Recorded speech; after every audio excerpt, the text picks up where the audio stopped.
og verð fundastjóri í kvöld. Við erum svo heppin að fá hann Dag borgarstjóra til að kynna fyrir okkur hvað er að vera í Vesturbænum og ræða okkar málefni. Og eftir að Dagur talar þá mun Nadine Guðrún Jaki íbúi í Vesturbæ tala borg í bæ og eftir henni Lúðvík S. Georgsson, formaður KR. Hann talar hjarta Vesturbæjarins og kynnir nýtt deiliskipulag fyrir KR. Eftir það verður svarað spurningum og spurningar úr sal ganga fyrir. Aðrar spurningar eru beint inn á netið og þeim svarað jafnóðum og það hægt.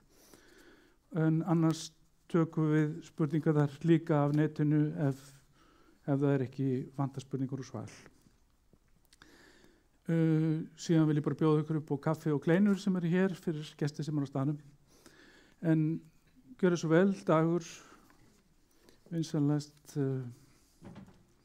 velkomin.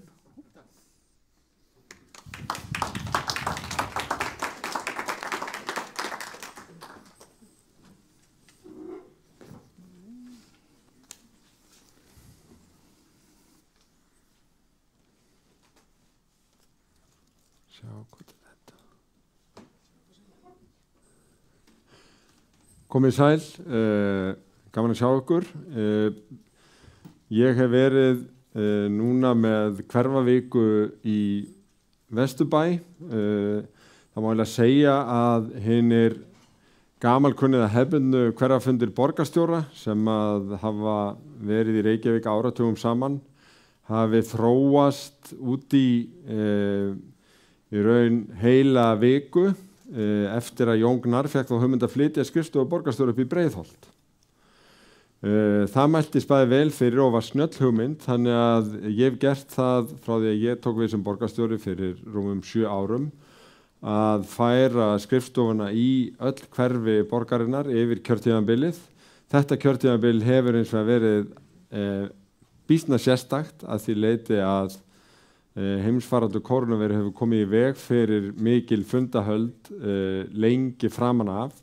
Þannig að þetta ýttist inn í þennan vetur. Við ætluðum að ná nokkrum hverfum í haust, náðum einu en urðum að flytja aðrar hverfavikur þangað til núna. Það ennþá á huldu hvort að kynningin sé komin upp, en það hún. En ég ætlaði bara að byrja á því að þakka fyrir algjörlega frábærar móttökur. Það hluta hverfavikuna að hitta fulltrúa foreldrafélaga, bæði úr leik- og grunnskólum, skólastjórnendur, starfsfólk sem vinnur í framlínuþjónustu í velferð. Ég hitti aðalstjórn KR á mjög góðum fundi í gær. Starfsfólk frístundaheimila að fara að lesa upp hjá í samfélagshúsinu á Aflagranda á morgun og þannig mætti áfram telja. En hér bara varpað strax handsprengju inn á fundin. Hvað Vesturbærinn? Sumir vilja bara nota orðið Vesturbæri við gamla Vesturbæinn, þar sem í raun telst hluta af 101 og hér sést yfir hluta hans, en þetta myndin teygir sig alveg í kvos.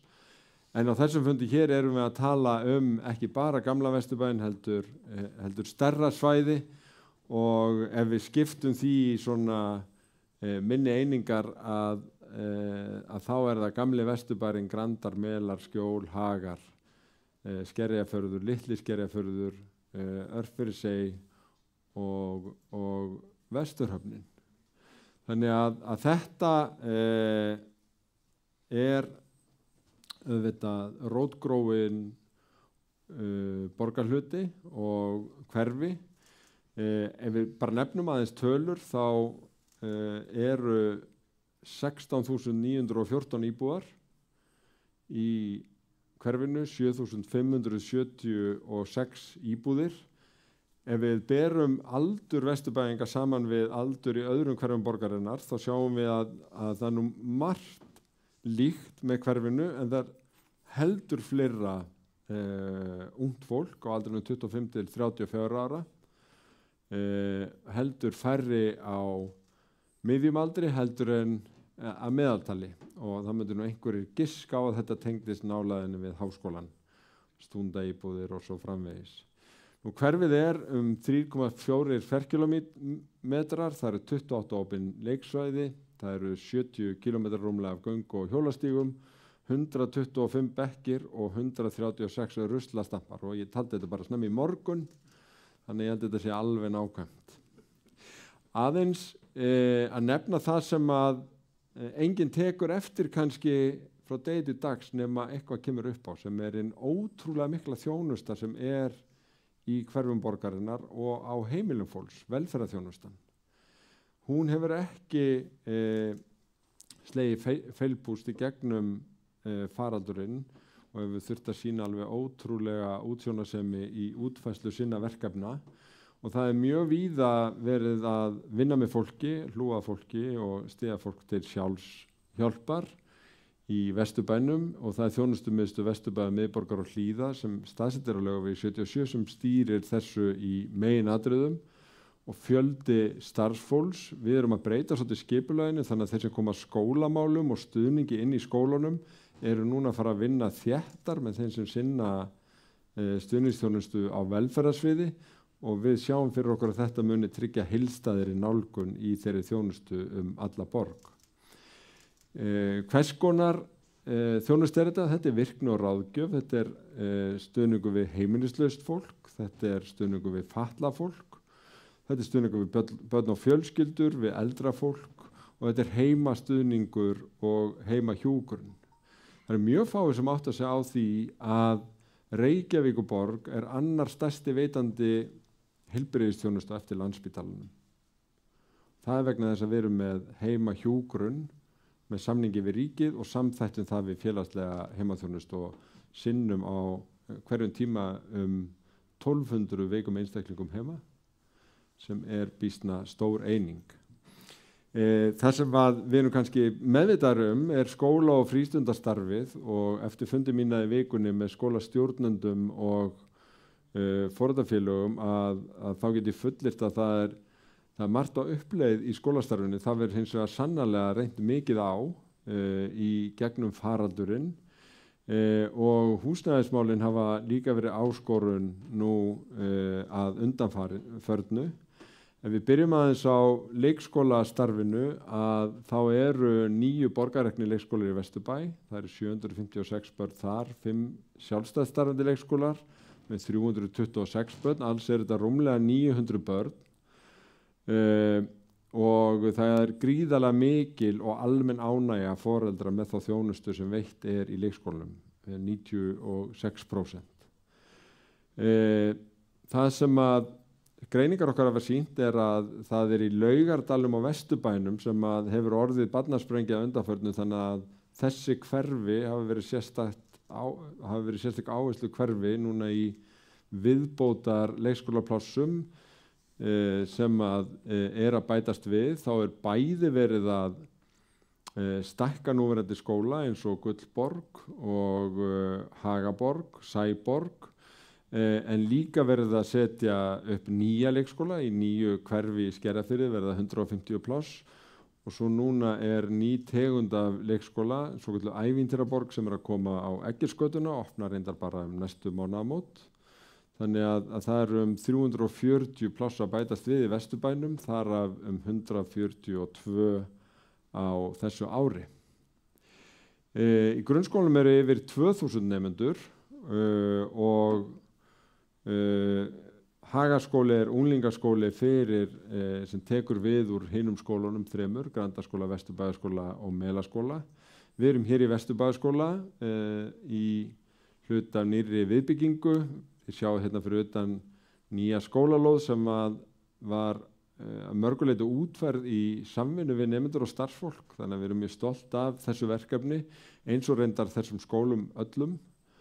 Og Hagaskóli hefur staðið frammi fyrir áskorunum vegna þess að hefur komið upp raki og greinst mygla þannig að það er verið að taka þar húsnæði gegn og verið að meta það með sérfræðingum þessa dagana hversu langt verður gengið í því og það er margt sem bendir til þess að það sé skynsamlegt að ganga lengra heldur en skemur jafnvel þó að það taki heldur lengri tíma heldur en búist var við, kannski upphafi, en markmiðið það að skólastarfi geti enga síður verið í nágrenni Hagaskóla næsta skólavetur og verið að skoða lausnir til þess. En Tjörnin frístundamiðstöð heldur utanum frístundastarf, bæði frístundaheimilin, 10-12 ára starf og unglingastarfið allt hverfið og inn í skólunum og í sérstökum frístundaheimilum.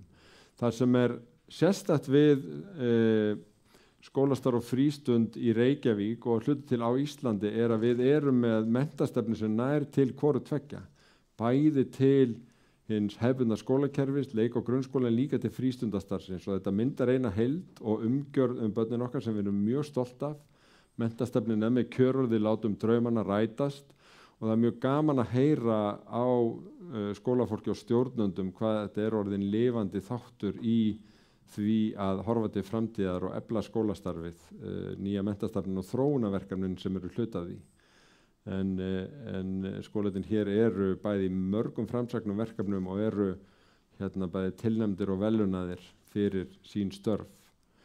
Aðeins þessar framkvæmdir sem ég var að nefna, á Eggertsgötu að koma einingahús sem mynda ævintýraborg.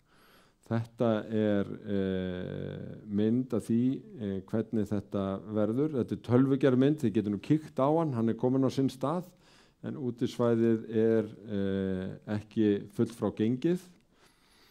Aðeins Hagaskóla, að þá það fyrst og önnur hæð í A-álmunni sem verið að taka fyrir.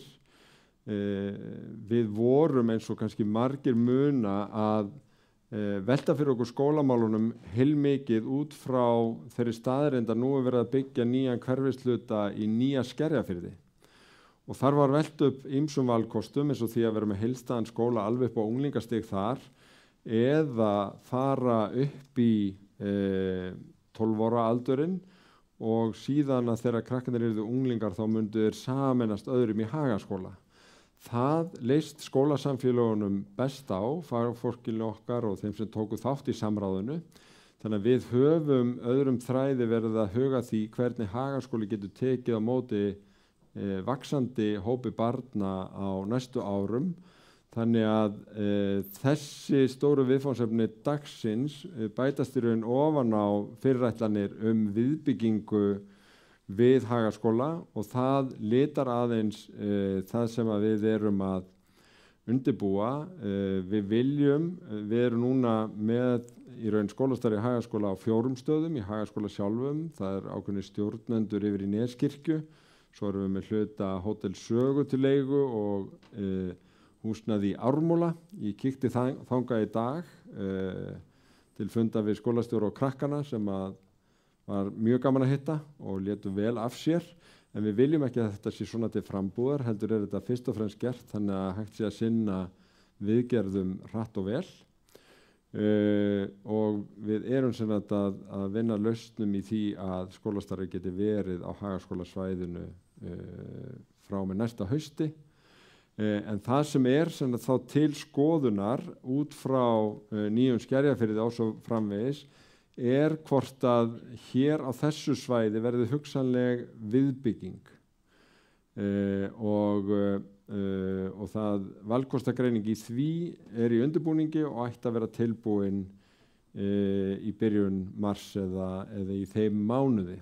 Og það verið að reyna að vinna þetta dálítið hratt vegna þess að þó að næsta skólaár hefjist í september að þá það býsna skammt undan þegar þarf að ákveða hvaða valgreina verði í boði, hvar þarf að vera staðsettar og svo framvegis.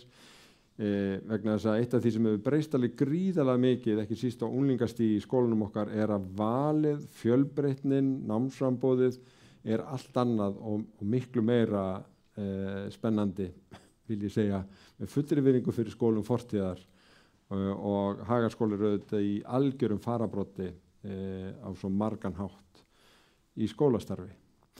Nú, skólamáli Melaskóla hafa verið mikið í degnunni líka. Það var gríðarlegur fjöldi barna í Melaskóla fyrir nokkrum árum. Það hefur aðeins minnkað meðal annars með færslu á skóla hverfamörkum. Það kom í ljós að töluvert mörg börn sem að voru í raun utan hverfis voru í meðlaskóla sem hægt var að beina annað en húsnæðismálin eru þarna áskorun og á síðasta ári lá fyrir mjög ítarleg þarfagreining sem hafi verið unnin í samráði og í kjölfar fjölmargra áskoruna og tillagna í raun frá íbúum að hugsa svæðið í heild að þá var ákveðið síðastliðið haust að fara í samkeppni hönnun á umbótum í húsnæðismálum Melaskóla ásamt því að gera tillögur hugsanlega nýtingu á Hagatorgi sem einhvers konar útisvæðis og almenningsrýmis fyrir hverfið og skólasamfélagið þarna í senn. Það að ýmsu að hyggja í því að sjálfsögðu auðvitað samgöngumálunum augljóslega og það verður spennandi að sjá hvernig fagfólk spreytir sig á þessu og teflir fram hugmyndum og lausnum. Ég held að þetta rammi aðeins inn möguleikan á Hagatorgi, ekki það að það sé einhver tilþrif þar á myndinni heldur að þá eru þetta svolítið spennandi fyrir skólasamfélagið í Vesturbænum að menntavísindasvið Háskóla Íslands sé að koma inn í Hótel Sögu. Þá verða sem sagt kennarnemar, leikskólakennaranemar og auðvitað þeir sem að vinna við rannsóknir á menntun á Íslandi þarna í bara steinkast frá þessum skólum og það hægt að sjá fyrir sér spennandi samstarf við menntavísindasviðið á enn stærri skala sem getur verið áhugavert fyrir skólaþróun. Þannig að kannski þarf að hugsa bara þetta svæði sem eina heild í einhverjum skilningi. Nú Vesturbærinn er þetta sérstaklega þekktur fyrir íþróttir og KR er stofnun.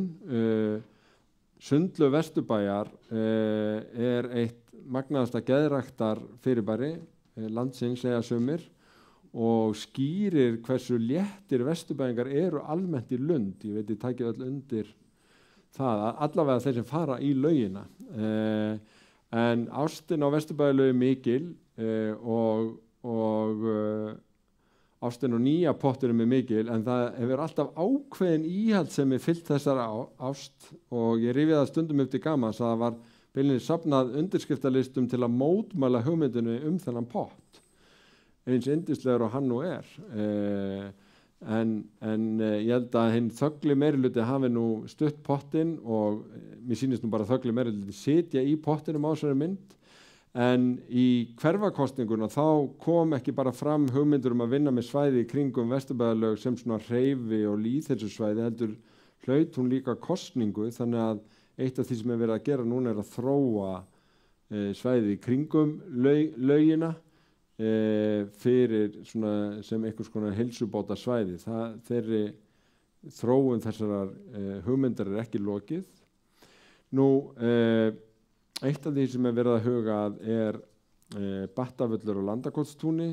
Túnið er raunar í eigu kaþólsku kirkjunnar en aðilar hafa náð saman, ekki síst að frumkvæði þeirra sem eiga börn í Landakotsskóla að bæta úr hreyfimöguleikum. Þarna eitt af því sem kom fram á góðum fundi sem ég átti með fulltrúum íbúaráðs hverfisins áðan er að það megi ekki gleyma hreyfimöguleikum barna norðan hringbrautar, innan gömlu hringbrautar því að þar er mjög auðvitað fáir reitir sem eru eftir sem ekki þegar verið byggt á eða gert eitthvað og þetta getur þá verið viðbótin í það.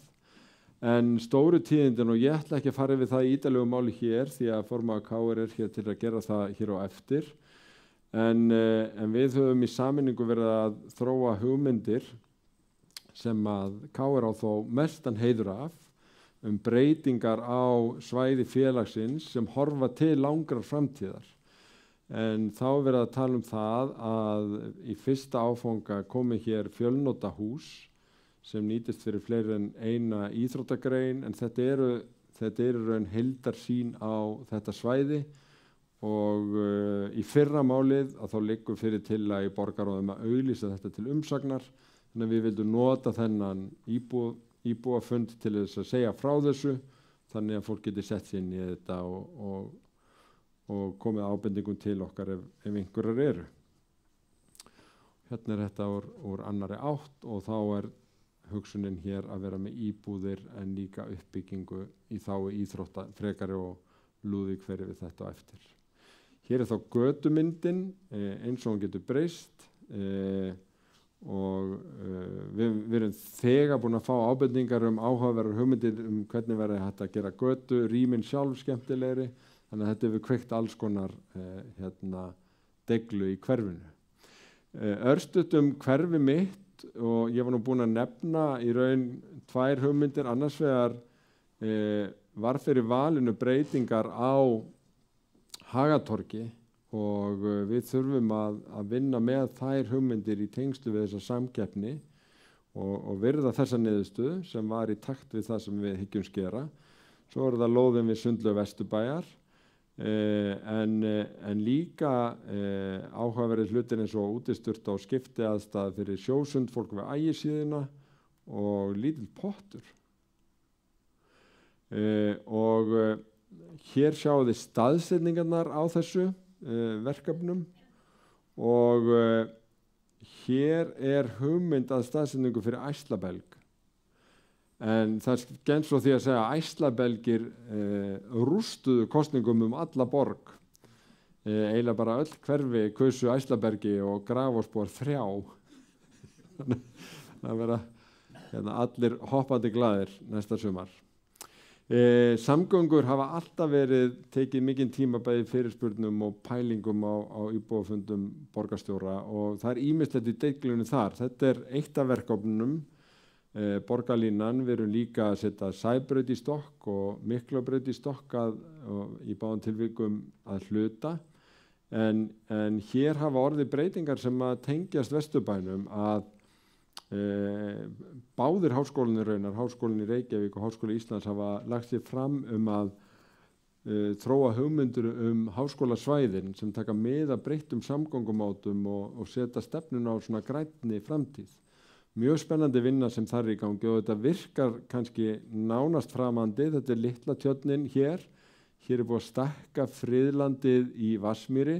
Hér búið að gróðsetja tré með fram Suðurgötunni, þannig að nánast óþekkjanleg. Þetta svona grænn búlevard, en það samt bílar hérna, en líka borgarlínu stöðvar. Og núna gert þá ráð fyrir því að borgarlínan fari háskólasvæðið og tengi það inn í þetta net borgarlínu en að svæði Háskóli Íslands allt fái grænna yfirbragð.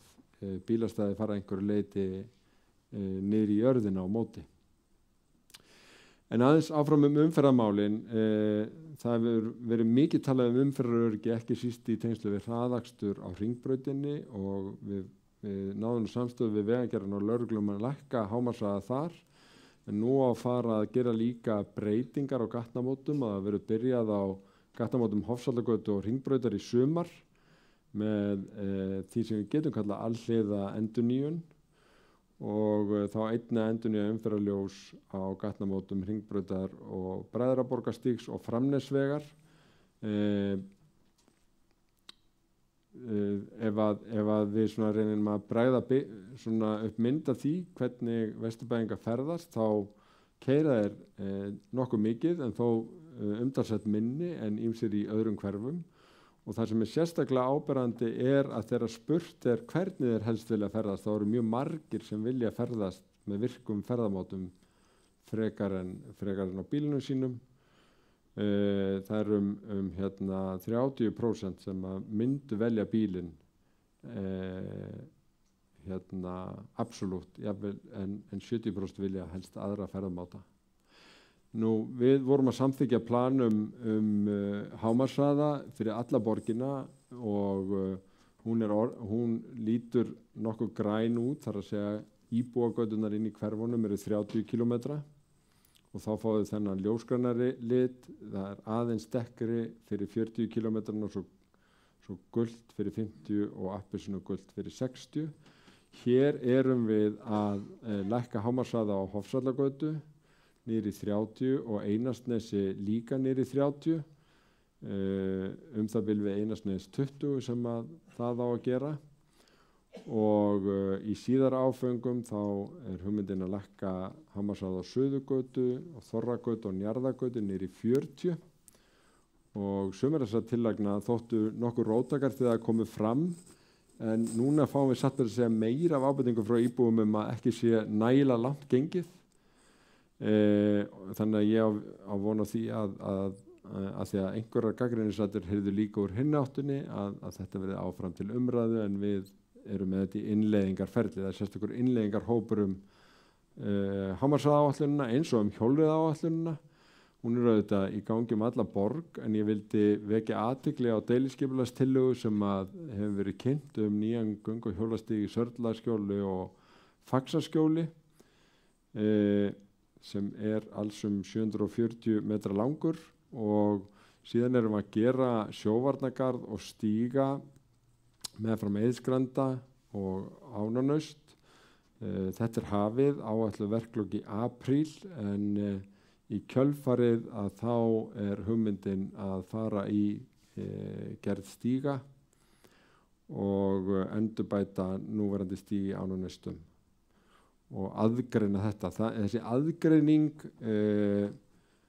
að hún eiginlega bara vegna vinsælda og vegna þess að sumir hjóla bara hratt og þannig að við eigum nú öll borgina saman að þá samt kannski ágætt að hafa göngustíga sér og hjólastíga sér þar sem við sjáum fyrir að umferðin verði mikil af hvoru tveggja.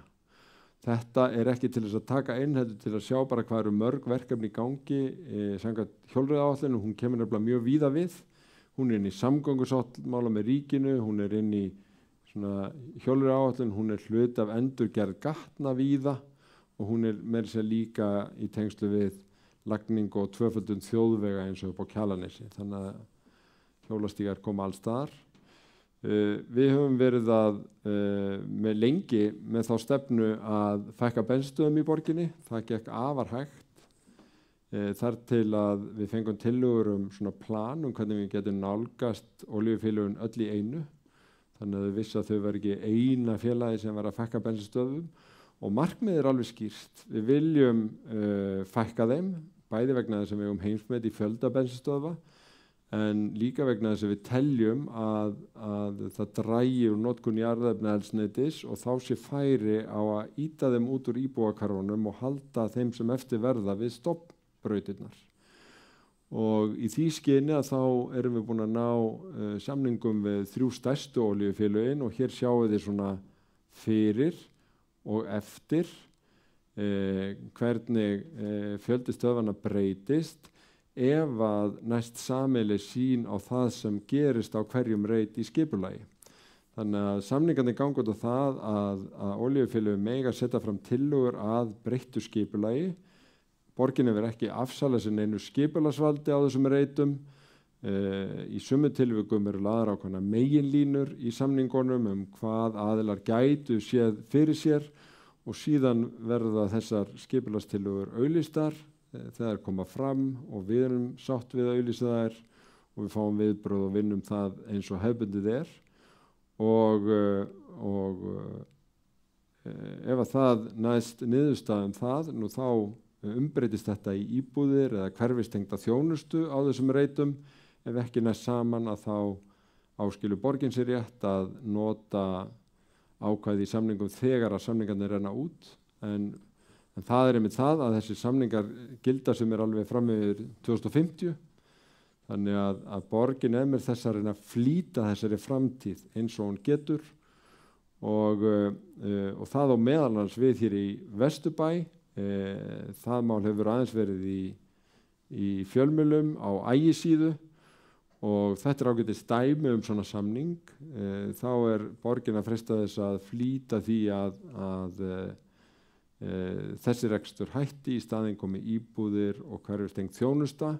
Það segir í samningnum að gera sér ráð fyrir 2 til 4 hæða húsum, hugsanlega matvöruverslun á jarðhæð.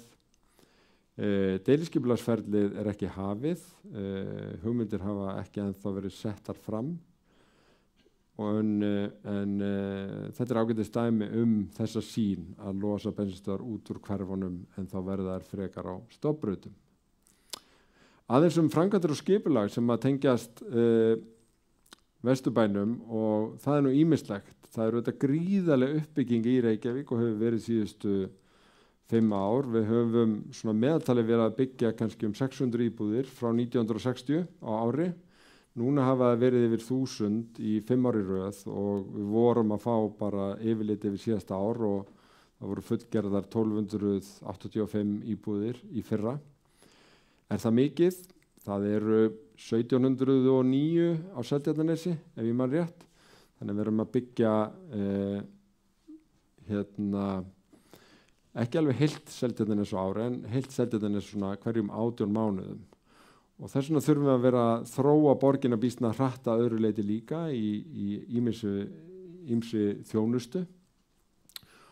En íbúðauppbygging þetta bara mjög víða fyrir vikið og ég ekki með tæmandi yfirliti við reitir sem hafa verið að klárast nýlega en það eru mörg fallið dæmi nýbyggingar í Vesturbænum, vil ég halda fram, Framnesvegi, Nýlendugötu, Gamla Garði, þar sem að stúdentar voru að flytja inn í viðbyggingu. En það eru líka fleiri reitir að fara af stað. Ég voru nú aðeins að hlæja því með íbúðaráðinu sem spurði þessara klassísku spurningar hvenær fer Vesturbugt í uppbyggingu. Ég hef svo oft sagt, ég hef heyrt að það sé alveg að fara að gerast. Að þetta svona elsti reiturinn í þessum kynningum. Eiginlega allir hinnir hafa klárast sem að hafa verið lengi í umræðinni. En nú, samkvæmt mínum upplýsingum, þessi líka að fara af stað. Verður mjög skemmtilegur þegar hann verður komin til framkvæmdar. Steindórsreiturinn líka komin af stað í arfinnan þar, sem þetta var líka kallað Bíkóreiturinn. Eitt af því sem hefur gerst undanfarið missir að sumir reitir sem stemdi eruðu hótelreitir, eru orðnir aftur íbúareitir og þetta einn af þeim. Héðinsreiturinn líka komin af stað, hann við Vesturgötu og Seljaveg held ég að ég muni rétt, Mýragötu hugsanlega, húsnúmerinn líka. Þetta mjög myndalegur reitur með líka inngörðum og rýmum fyrir almenning til að fara þarna og í gegn og að okkur sýnist býsna vel hugaða allri hönnun þannig að þetta verður mjög áhugavert að sjá þetta en þetta verður ansi reisulegt. Einn af kannski sem ég myndi segja bara viðkomustu reiturinn sem til umfjöllunar í skipulaginu Bræðraborgarstígur 1-3. Hann viðkvæmur á mjög mörgum ástæðum, bæði að þinn gróinni byggð, allir slíkir reitir eru viðkvæmur í eðlisinu en þarna var þetta hræðilegu bruni og þess vegna þetta bara, stendur mörgum nær í hjarta að þarna takist ekki illa til. Við höfum fengið erindi úr nágranninu sem vil jafnvel að borgin stígi inn og kaupi upp reitin og hafi garð eða minningarreit eða annað slíkt og ég veit að það verða kannski einhverju fyrir vonbrigðum en slíkar tillögur hafa ekki verið upp á borðum hjá borgaryfirvöldum. Við teljum að ef það rétt haldið á skipulagsmálum þarna þá geti tekist vel til að þróa byggð sem fellur að byggðamynstrinu og verði til sóma en það má segja að það skipulagsferli sé að hefjast. Það komin inn tillaga að svokallari skipulagslýsingu sem lýsir svona grundvallar forsendum. Þetta í rýni hjá skipulagssviðinu og verður auglýst þegar skipulagssviðið sæmilega sátt og þá hægt að koma með viðbrögð við því en þetta þá undanfarið þess að fara í formlegt deiliskipulagsferli. Það má eiginlega segja að sko framkvæmdirnar og fjárfestingin á borginni svona einu nafni gangi undir nafninu Græna planið. Við erum með þessa borg í svona kröftugum vexti, það ekki bara að byggjast íbúðir, það að flytja mjög margt fólk til Reykjavíkur. Okkur hefur fjölgað 10.000 á síðustu 5 árum og það bara hátt upp í þó nokkuð eins og amma mín hefði sagt. Við erum að tengja saman þennan vöxt og grænar áherslur, loftslagsmálin, áherslu á græn svæði, þróun þeirra, aðlögunar loftslagsbreytingum og svo erum við að fjárfesta í því sem tengist lýðheilsu og auðvitað samfélaginu og borg fyrir fólk. Þetta köllum við sem þetta einu nafni græna planið og höfum verið að auka fjárfestinga til að fylgja því eftir til að flýta þessari grænu framtíð sem við viljum sjá. Aðeins til þess að nefna atriði á þessari fjárfestingaáætlun sem eru kannski svona í jaðri þess sem við svona í daglegu tali myndum kalla Vesturbæinn, eins og Nauthólsvíkin, að þarna erum við að fara í svona aðeins viðbótar framkvæmdir, endurbætur, við erum að bæta aðgengi, sérstaklega með fatlað fólk og hreyfihamlað í huga, en það nýtist út af fyrir svo öllum, líka þeim sem að vilja nýta þetta þegar eru komnir á efri ár, og þessi pottur sem nú býsna þéttsetinn alla jafna að hann verður tvöfaldaður, þannig að það kemur annar svona eins bara fyrir neðan, þannig að við erum að reyna að bregðast við því að hversu vinsælt þetta er til heilsuræktar og mannamóta, en í raun erum við svo farin að hugsa bara strandlengjuna sem upplifunar og útivistarsvæði alla borg. Aðeins í kannski útjaðri Vesturbæjarins þá vildi ég engar síður nefna að því að Grófarhúsið er í raun bókasafn hverfisins að við erum búin að byggja við Grófarhúsið, við erum að fara í alþjóðlega samkeppni að gera þarna ennþá betra safn fyrir börn, ennþá betra safn fyrir bækur, ennþá betra safn fyrir þá sem vilja leiki og eitthvað svona óvænt, en líka þá sem vilja næði. Það verður einhvers konar svona hús orðsins, er svona vinnuheiti, þar sem við erum að vinna með svona nýmiðlun og alls konar skemmtilega pælingar, og já, við ætlum ekki að halda í þessa 90s klæðningu, þannig að áhuga fólk 90s að það verður brjálað. Í næsta húsi er Listasafn Reykjavíkur. Við vorum að fá ansi magnaða listaverkagjöf í nafni með verkum Nínu Helgadóttur og þetta verður safn Nínu Helgadóttur og við erum búin að kaupa þá afganginn á húsinu og þetta verður hús myndlistar við hliðin á húsi orðsins og síðan er búið að ná niðurstöðum það að í næsta húsi við, þar sem að tollheimtumenn og farisegar hafa haldið til í marga áratugi, að þarna verður Listaháskóli Íslands. Þannig að í kvosinni fáum við dálítið magnaða svona þrenningu, opbáslega dýnamík, ungt fólk og alls konar og vesturbæinga, meðal annara í þessari nýuppgerðu götu, þannig að þetta er eitt af því sem er spennandi þegar maður horfir inn í næstu ár og þessara fjárfestinga.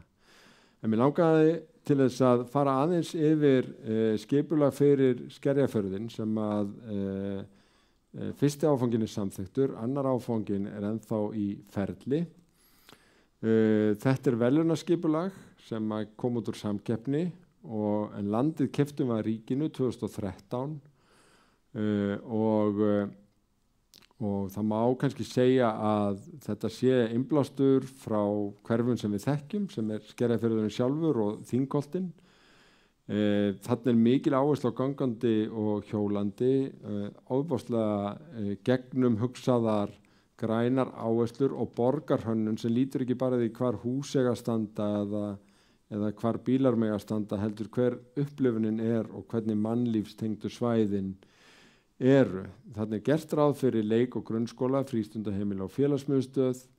Í fyrsta áfanga er þetta 690 íbúðir og það er búið að gefa vilyrði fyrir þeim sumum. Þetta er fyrsta áfangin, annar áfangin er svo hér og ég ætla að sýna ykkur hvar annar áfangin kemur þá, hann er þá þessi hluti hérna. Og landfyllingin sem hefur verið til umfyllunar, það er þetta gula.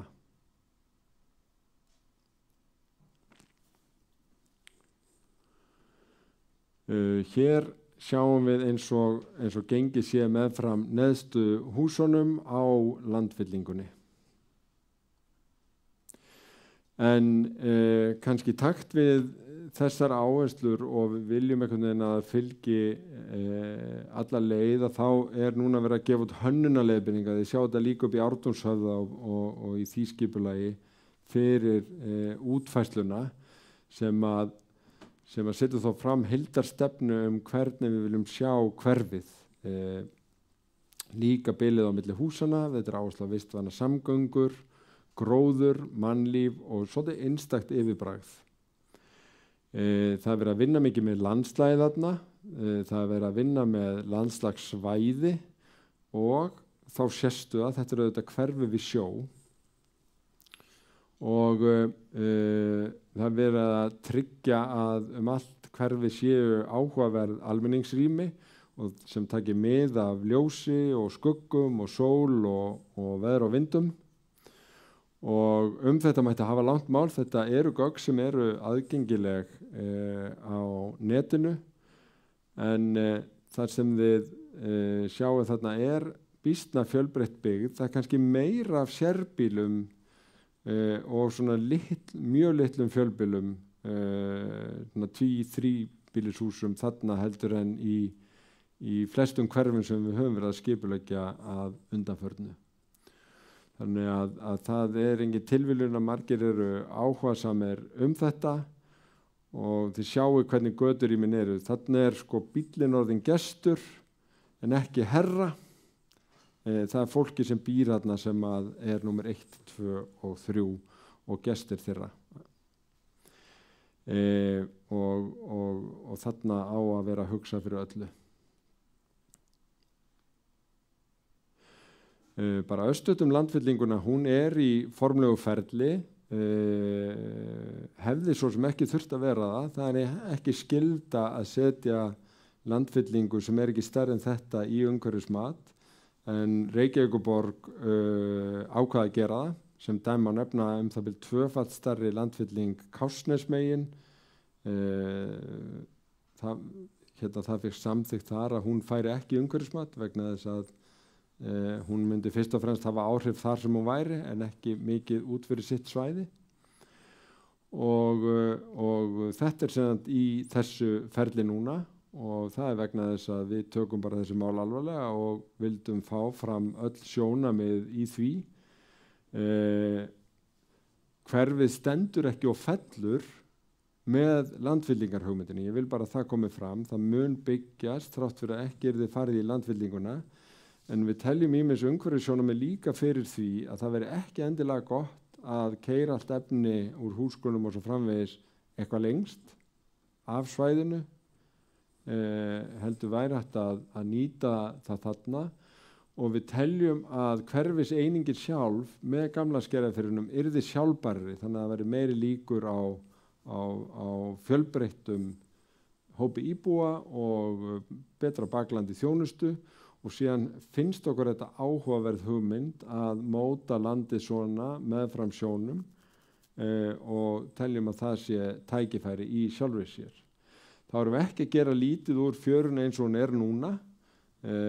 Þetta hefur verið vettvangur fyrir ýmislegt og þetta alveg dásamlegt verk sem var hluti af strandlengjusýningunni sem var hérna einu svona listahátíð og Borghildur Óskarsdóttir setti niður þessa steyptu stafi sem eru meter að stærð og þarna enn. Það sem gerðist var að sandurinn gróf listaverkið, svona gleifti listaverkið og kannski svona ákveðin áminning hvað lífríkið þarna síbreytilegt. En það fjallað það í umhverfismatsáætluninni að grafa niður á verkið og færa það þá fram ef strandlínan flyst. En þetta var nú lengi kallað olíuhöfnin og ein af hugmyndunum í deiliskipulaginu að endur nýja olíubryggjuna og vera með útsýnispall þar út á henni yst. Þið sjáuð ef þið hafi gengið þarna framhjá og móta fyrir gömlu stöpplunum ennþá.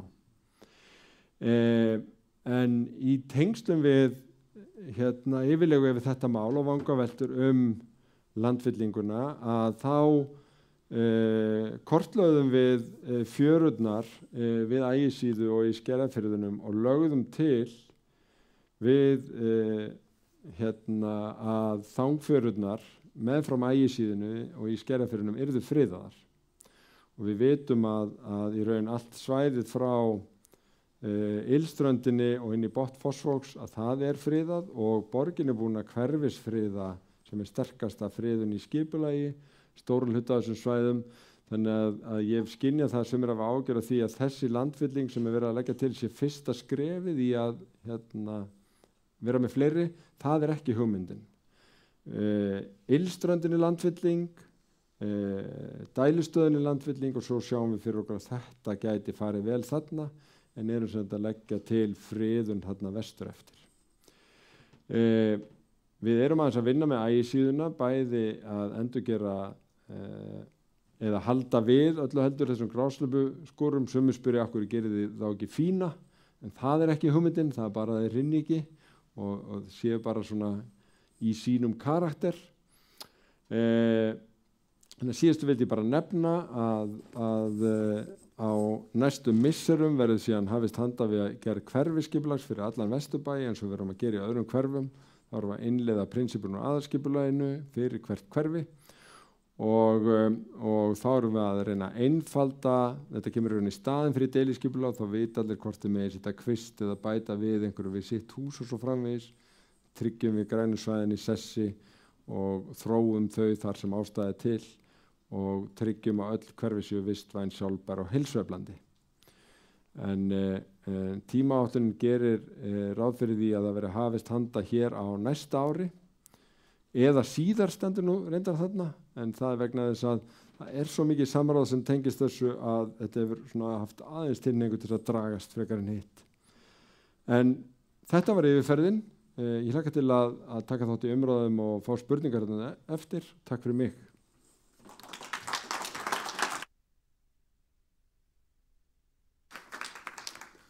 Við þökkum Degi kærlega fyrir kynninguna. Næst vídeó sem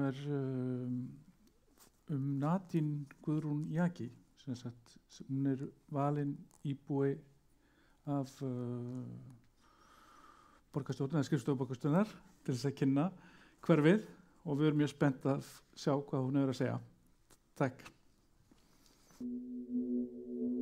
Ég held að þú getur ekki fundið betra hverfi til að alast upp í. Ég einhvern veginn alveg sannfærð það, sama hvað hver segir, þá vita þeir sem vita og alast upp í Vesturbænum. Þetta bara besta hverfi á landinu. Ég alin upp í Vesturbænum í Reykjavík og býð þar með fjölskyldunum minni. Þetta bær í borg, svona eina hverfi í Reykjavík sem einhvern veginn þú upplifir smá, já ég gæti alveg verið í einhverju stórborg erlendis.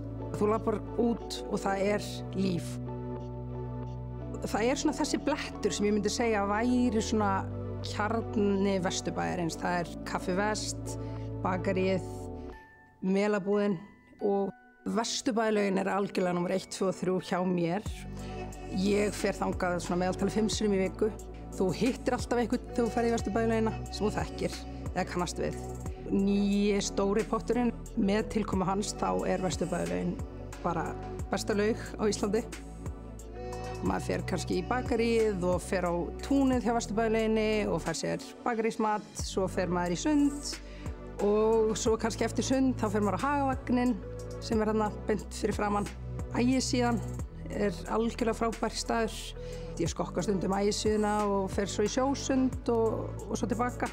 Þetta með hvað Vesturbærinn nálægt miðbænum, það líka ákveðin sjarmi yfir því.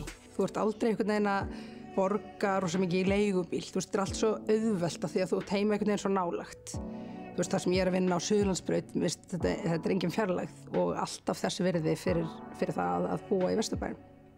Ég mjög spennt að strákurinn minn alist upp í Vesturbænum. Það eru 3 frábæri grunnskólar þar, rólóar og leikskólar út allt sem náttúrulega algjörlega frábært. Þetta allt rosa sjarmerandi staðir bara til að labba Það alveg mjög góður fílingur í þessu hverfi. Með hverju ári þá verður einhvern veginn meira líf í Vesturbænum. Og ég held bara að fólk muni átta sig ennþá meira á því hvað það frábært að búa þarna og það flytja vonandi fleiri í Vesturbæinn ef það er pláss fyrir fleiri. Ef þú ert úr Vesturbænum þá ertu alltaf að tala um þú sért úr Vesturbænum. Fattar hvað ég við? Það er einhver ástæða fyrir því. Þú þarft einhvern veginn að prófa að búa þarna til að fatta þetta.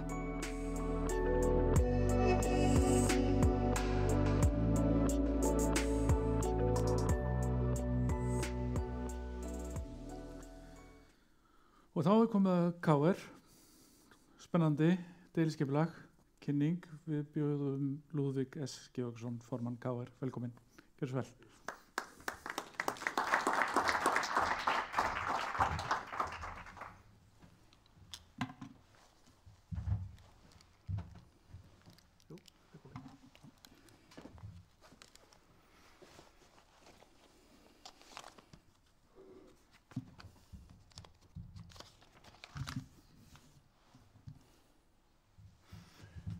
Herra borgarstjóri, góðir vesturbæingar og káringar og aðrir sem eru með áhuga á þessum fundi, hvort þið eruð nær eða fjær.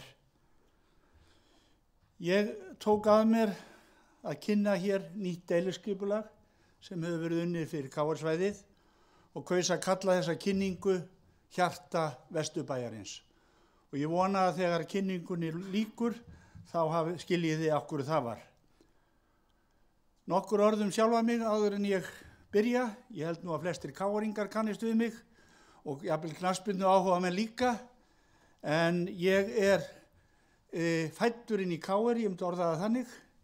Fluttið þangað 1 árs gamall og bý enn í sama dásamlega fjölskylduhúsinu við Kvisthagan, 70 árum síðar.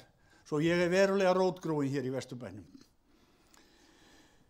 Ég spilaði auðvitað fótbolta og körfubolta með KR því ég var yngri, en þegar ég kom frá námi erlendis þá var ég fljótlega dreginn inn í störf fyrir félagið og starfaði þar fyrir knattspyrnudeildina í alllangan tíma sem formaði síðustu árin, skipti þá vettvang og var kjörinn í stjórn KSÍ þar sem ég átti mjög góð ár, 20 ár eða þar bil, sinnti þar ýmsum málum. En kannski ég stoltastur af mannvirkjaþættinum því að þau voru í minni hendi að þessi 20 ár síðan var þarna í stjórn. En ég nú ekki bara í íþróttunum, eitthvað þarf maður að gera til að vinna fyrir sér og ég eðlisverkfræðingur að mennt og starfaði lengi við jarðhitarannsóknir en síðar meir sem var ég aðstoða forstöðumaður og forstöðumaður Jarðhitaskóla, Háskóla Sameinuðu þjóðanna og þar lauk starfsferli mínum fyrir 2 árum síðan. En þetta var svona inngangur en við skulum þá, nú þarf ég að sjá hvernig þetta fungerar, jú, þetta virkar vel. Aðeins félagið til að byrja með. Við káringar höfum vissulega mikinn metnað og við viljum geta boðið upp á íþróttastarf í fremstu röð.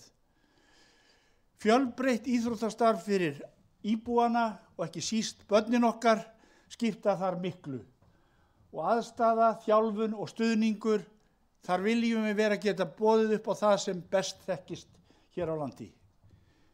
Við viljum líka geta boðið upp á öflugt félagsstarf fyrir íbúana og vera reglulega þannig að KR-svæðið sé samastaður íbúana ekki bara í íþróttum heldur í þeirra tómstundum almennt. Og svo það afreksmálin. KR hefur mikinn metnað og við höfum sýnt það í undanfarinna ár að sigrar skipta KR miklu máli og því viljum við líka ná í framtíðinni.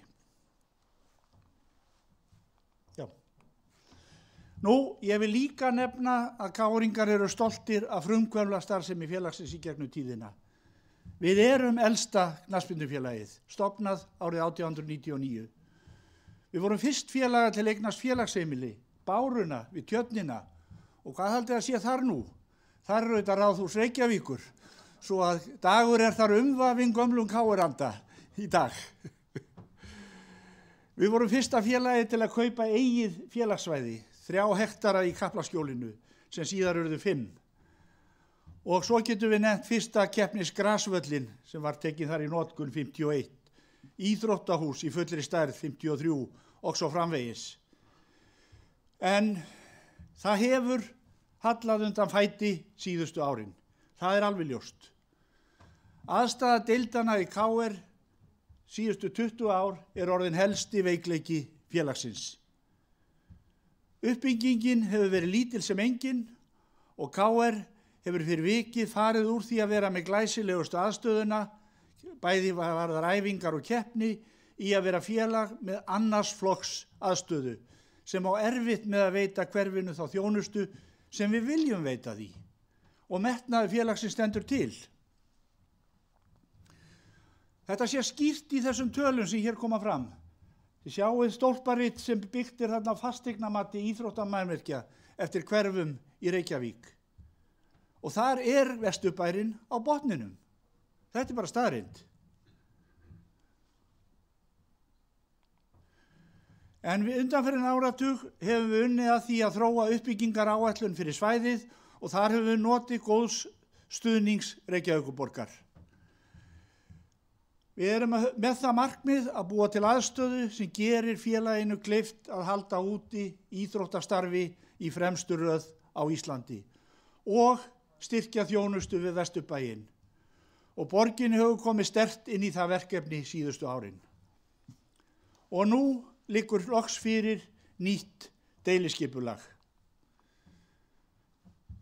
En ekki má ég gleyma því þó að stóra áfangi var tekin í fyrra síðastliðið vor þegar borgarstjóri skrifaði undir samning við KR að byggja fjölnota íþróttahús á KR-svæðinu sem var nokkuð sem er mjög mikilvægt fyrir KR.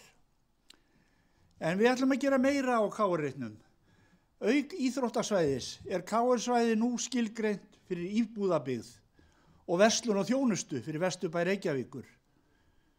Meginmarkmiðið með breytingunum er að efla Vesturbæinn sem sjálfbært hverfi eins og myndi vera markmið hjá öllum hverfum sem væru að vinna að sambærilegu og tryggja aukið framboð íbúðarhúsnæðis þar sem við vonumst til að geta alið fleiri káringa í framtíðinni og stuðla að bættri nýtingu svæða innan borgarinnar samanber markmið aðalskipulagsins. En þetta skapar líka svigrúm til uppbyggingar fyrir KR með sölu á íbúðar- og þjónustuhúsnæði. Því við megum ekki gleyma því að þetta er lóð sem KR á. Og hvað þýðir það fyrir KR? Þetta er einstakt tækifæri uppbyggingu. Að geta skapað íþróttaaðstöðu í takt við þá bestu í landinu. Jafnframt styrkja rekstrargrundvöll félagsins. KR-svæðið er endurskipulagt frá grunni á heildrænan hátt fyrir Vesturbæinn og hans þarfir.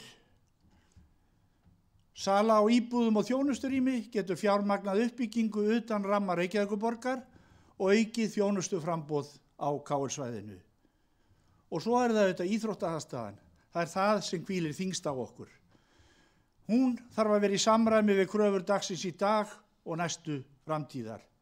Og ekki bara fyrir stóru deildirnar, heldur ekki síður fyrir minni deildirnar. Því KR er fjölgreina íþróttafélag og við erum með 11 íþróttadeildir undir merki okkar. Og við viljum auk þess líka geta boðið yngri kynslóðinu upp á bestu aðstæður í íþróttauppeldi sínu, jafnt sem afreksmönnum okkar. Ef þetta næst, þá verður KR-svæðið að hjarta Vesturbæjarins, engin spurning í mínum huga. Hér sjáum við teikningu af KR-svæðinu og þeim þáttum sem koma inn í þetta deiliskipulag. Mest áberandi þarna er kannski knattspyrnuhúsið, ég kalli þetta alltaf knattspyrnuhús, en ef ekki að segja diplomatiskra orð sé fjölnota íþróttahúsið. Og þessi tengigangur sem liggur hér frá Frostaskjólinu út að Flyðrugrandanum. Þetta yrði fyrsti áfangi í framkvæmdum hjá okkur. Síðan er það keppnisvöllurinn, honum verður snúið frá því sem nú er og stúkur reistar meðfram langliðum. Og svo er það auðvitað íbúða og húsnæðið og þjónustuhúsnæðið sem verður hérna í 3 eða 4 hæða húsum meðfram Kaplaskjólsvegi og Flyðrugranda. Við viljum bæta við aðstöðuna fyrir félagsstarfið og nýr íþróttasalur er fyrirhugaður hér í stað gamla salarins okkar sem er nú orðin yfir 50 ára gamall og er vissulega barn síns tíma og þjónar ekki okkur nógu vel í dag. Gervigrasvöllurinn er óbreyttur en það kemur hér grasvöllur, hálfur völlur fyrir því að við þurfum að æfa á grasi þegar við erum með andstæðingar sem spila á grasi en ég reikna nú með að keppnisvöllurinn verði lagður gervigrasi þó að sú ákvörðun hafi ekki verið tekin formlega ennþá. Og svo eru hérna sparkvellir að auki.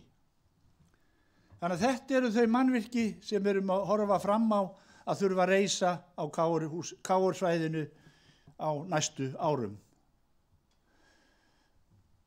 Ég ætla að sýna ykkur nokkra myndir hér á svæðinu og það var greinilegt að við borgarstjóri voru sammála hvaða myndir voru bestar til að sýna þetta því að ég held við valið nákvæmlega sömu myndirnar en þessa hafði hann þó ekki.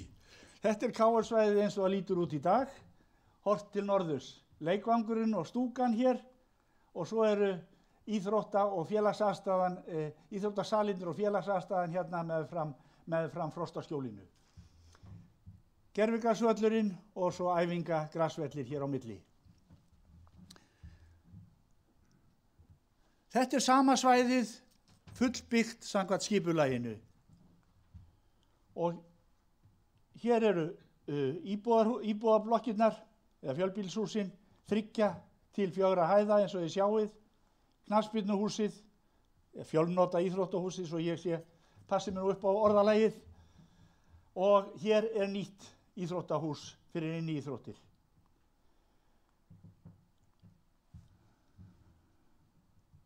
Hér erum við að horfa til austurs frá norðurendanum og það sem ég dreg út úr þessar mynd er það að það er gott samræmi í mannvirkjunum á svæðinu þarna og að íbúðar eða fjölbýlishúsin þau rýma ágætlega við nágrenni sitt. Svipuða hæð ef eitthvað heldur lægri en fjölbýlishúsin sem eru hinum megin við Flyðrugrandann og Kaplaskjólsveginn.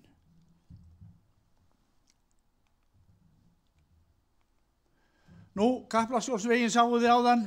Ég svo sem litlu við að bæta það sem borgarstjóri sagði þar.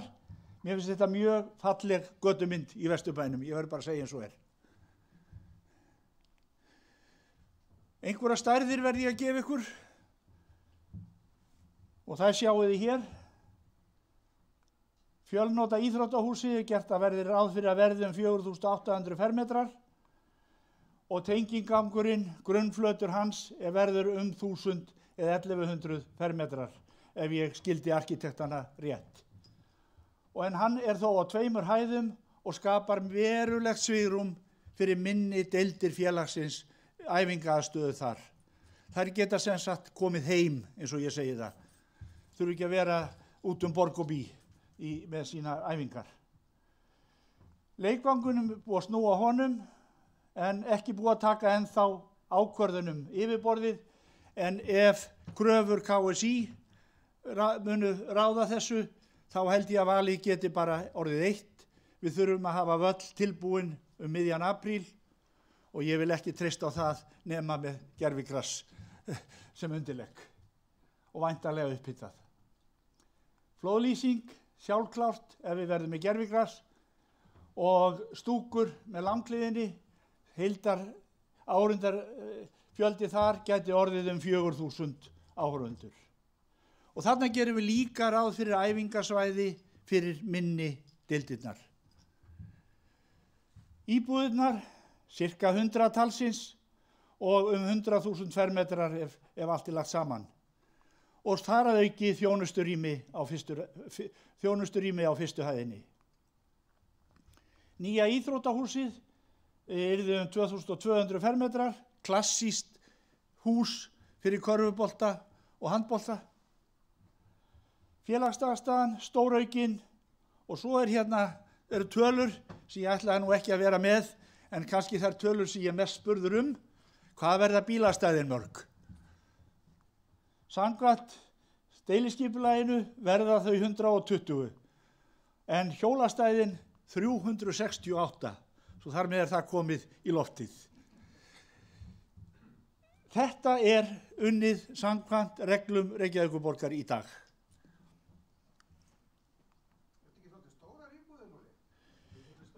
Þær verða mismunandi að stærð. Nei, 100 góðurinn.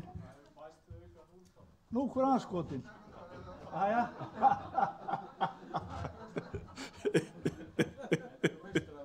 Já, sko, já. Ég þakka þessa ábendingu, en íbúðirnar verða 100 talsins og við erum þannig að tala þá 10.000 fermetra í heildina. Það er ekki hægt að halda svona kynningu á þess að vera með eitt brandara inn í henni. Síðan það hvað eru þá næstu skref, og ég mun bíða spenntur eftir fréttum að fundi borgarráðs á morgun, vænti þess að þetta deiliskipulag verði þar samþykkt til kynningar, og þá það grendarkynningin framundan, og við erum sannfærðir það að Vesturbæingar eiga eftir að taka þessu vel, því að við erum að hugsa hagsmuni alls Vesturbæjarins í þessu. Ekki bara íþróttirnar, heldur líka íbúana, tómstundastarf og þjónustu. Við höfum nýtt veturinn vel fram að þessu til að undirbúa þetta verkefni, rýna verkefnið og meta kostnað við það, og við viljum, ef nokkur möguleiki byrja framkvæmdir ekki síðar en næsta haust. Borgarstjóri á enn eftir að skrifa undir það.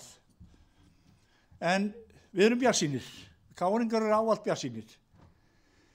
Og ég vil að það sé alveg skýrt af okkar hendi að Vesturbærinn gróið svæði, gróið hverfi, og þar verða framkvæmdir því að ganga hratt fyrir sig. Það ekki hægt að dunda við þetta í lengri tíma. En KR hefur settið lengi á hakanum hjá Reykjavíkurborg og við það una Káringar ekki lengur. Við höldum upp á 125 ára afmæli okkar eftir rétt rúm 2 ár, afmælisdagurinn 16. febrúar, og þá stefnum við að því að klippa á fyrsta borðan. Sjáum til hvernig það gengur, en það allavega markmið okkar.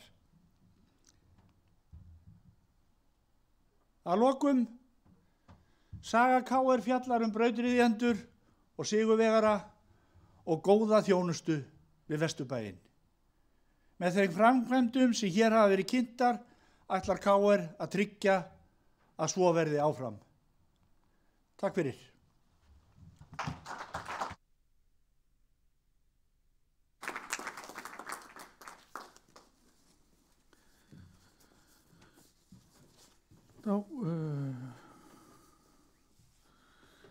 Þökkum við Lúðvík fyrir kynninguna og næst á dagskrá spurningar og þið megið sem sagt spyrja borgarstjóra sem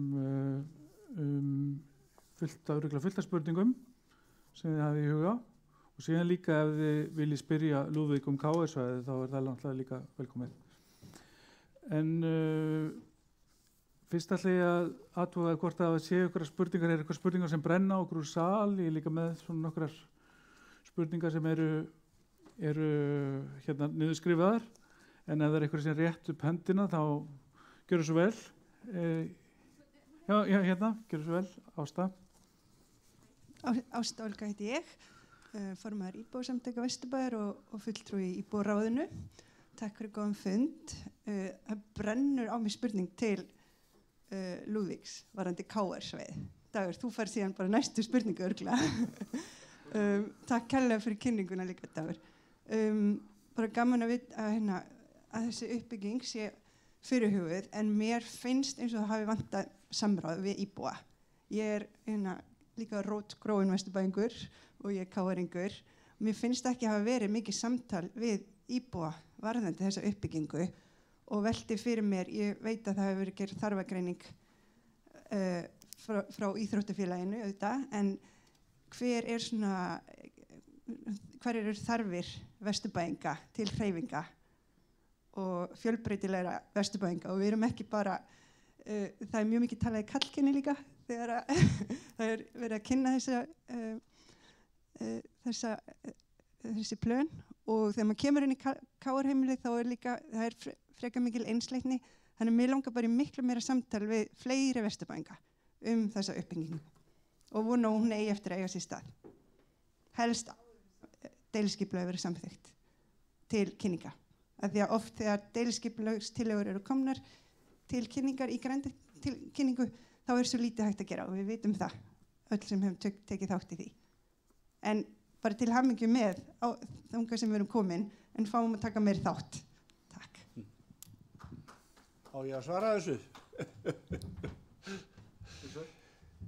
Ég náttúrulega tiltölulega nýkomin að þessu. Ég náttúrulega kom inn sem formaður KR síðastliðið vor, en að baki þessu deiliskipulagi liggur 10 ára vinna og hún hefur verið unnin með þarfir Vesturbæjarins í huga. Það er alveg ljóst. Bendi hérna á myndina sem ég endað á. Ég held að þar sýni nú vel að KR er ekki síður að hugsa kvenfólkið, þó að árangur þess hafi ekki verið eins og ég hefði kosið undanfarin ár. Við horfðum þarna á Íslandsmeistarabikkarinn í kvennaknattspyrnu fara á loft og síðan einnig sömulega Íslandsmeistarakvenna í körfubolta, síðasta lið sem vann þann titil. En við getum gert betur í þessu, það er engin spurning, hvað varðar kynjahlutfallið í iðkuninni. Og það er mér mjög þungbært hvað kvennaliðin í fótbolta og körfubolta, hver staða þeirra er í dag. En ég vona að það standi til bóta. Ég ætla að vona að Dagur fari ekki að tefja deiliskipulagið á morgun, en við munum halda kynningu fyrir hverfið sérstaklega, ekki sem hluta af kynningu hjá borginni, og þar geta menn komið sínu sjónarmiðum á færi, ég lofa þér því, og við munum skoða það eins og við best getum. En númer 1 er það að KR er náttúrulega í skelfilegri stöðu í dag. Ég gef þér eitt dæmi hver staðan er. Við erum með íþróttaflokka, eða knattspyrnuflokka frá 8. flokki upp í meistaraflokk, í bæði kalla og kvenna. Og veistu hvaða svæði þau hafa í dag, þá er ég að tala um akkurat daginn í dag, til að æfa á? Það er 800 fermetra sparkvöllur. Þannig að við sjáum ekki hraðar breytingar í þessu, þá stefnir í algjört óefni. Vissulega er þetta dálítið sérstakt dæmi, því að við höfum lent í eiginlega martraðar framkvæmd með lagfæringu á gervigrasvellinum okkar, þar sem átti að taka 3 vikur, er búið að taka núna 10 vikur, og er ekki séð fyrir endan á því, en þetta er enga síður staða KR í dag. Ég veit það, ég er í KR. Takk fyrir. Já, takk fyrir og þessi svör, kannski ekki miklu við það að bæta. Ég veit þó á forstíi þá voru rýnihópar á vegum KR í hverfinu þar sem að fólk var kallað til, vegna þess að það þarf auðvitað nálgast alla greind af nærferðni, en svo þarf auðvitað félagi líka að ráða ráðum sínum. Ég finnst vegar séð það upp í Breiðholti að því að það er búið að taka í notkun svona fjölnotahús, að notkunar möguleikar þess fyrir aðra deildir IR sem að notar það mest, til dæmis í frjálsum, bardaíþróttum og fleiri, er alveg ótrúlegt ef að vel er staðið að hönnunni sem ég veit að stendur til. Þannig að ég held að við getum bara öll látið okkur hlakka til þessa samtals núna næstu vikurnar og við skulum bara sammælast að eiga það. Ekkert.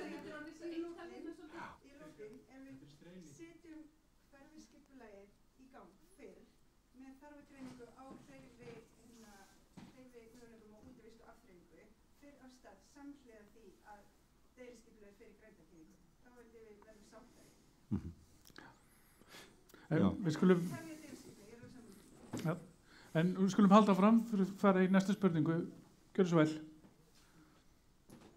Dæli Jón Þór heiti ég, íbúi í Skerjafirði. Mér langar að spyrja Dag, og ég sé að Pál hérna líka, ánægilegt, út í landfyllinguna í Skerjafirði, fyrirhugaða.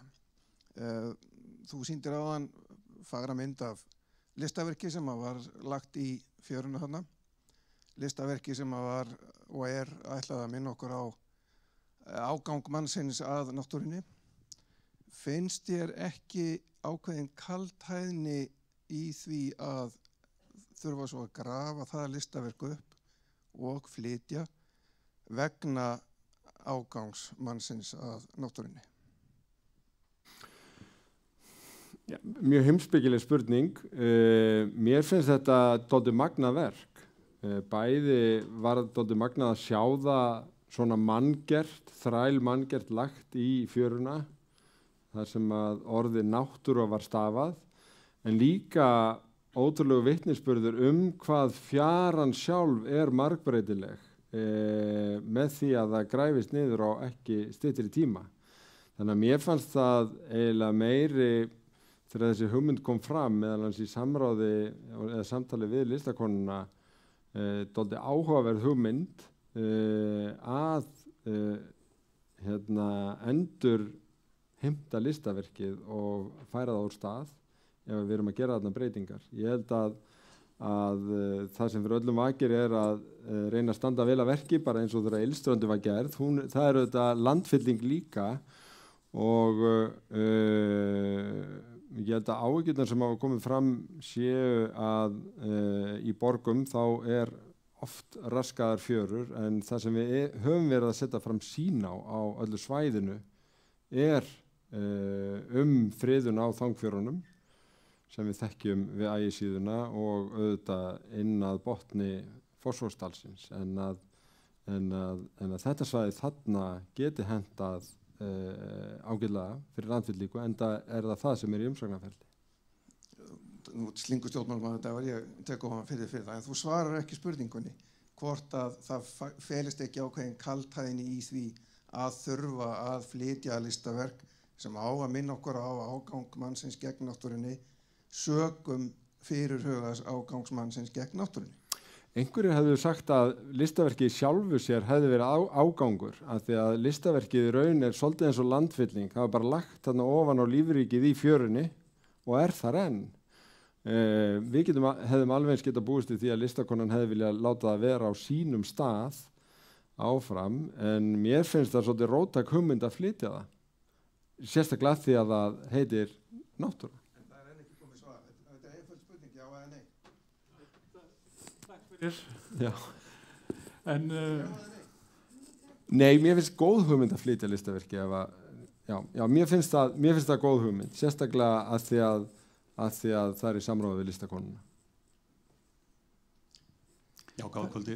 Takk fyrir gjörðslega. Takk. Ólafur Nílsen heiti ég. Þakka þér Dagur. Gaman að hlusta á þig. Heiðri gæfir þér. Ég ætla að vega í sama knérum og Jón. Það uppfyllingin sem veldur mér áhyggjum. Fyrir það fyrsta þá ég líffræðingur, fuglafræðingur og hef fengist við rannsóknir á fuglalífi Skerjafjarðar og þekki það vel. Þá að tala um allan fjörðinn. Og fjörðurinn sem slíkur, grunnsævi og fjörur hefur alþjóðlegt verndargildi. En ég ávarpaði líka sem íbúi í Reykjavík, vesturbæingur, og kannski fyrst og fremst sem íbúi núna á þessari stundu. Því að fjaran þarna Skerjafjarðarmegin í Reykjavík hefur mikið gildi fyrir mig og marga aðra, og geng gjarnan þennan stíg sem rétt fyrir ofan fjöruna, og ég á búin að leggja inn spurningar skriflega og þú nokkru leyti svara þeim og þakka fyrir það. En spurningarnar snerust það hvernig þið ætlið að borgin ætlaði að tryggja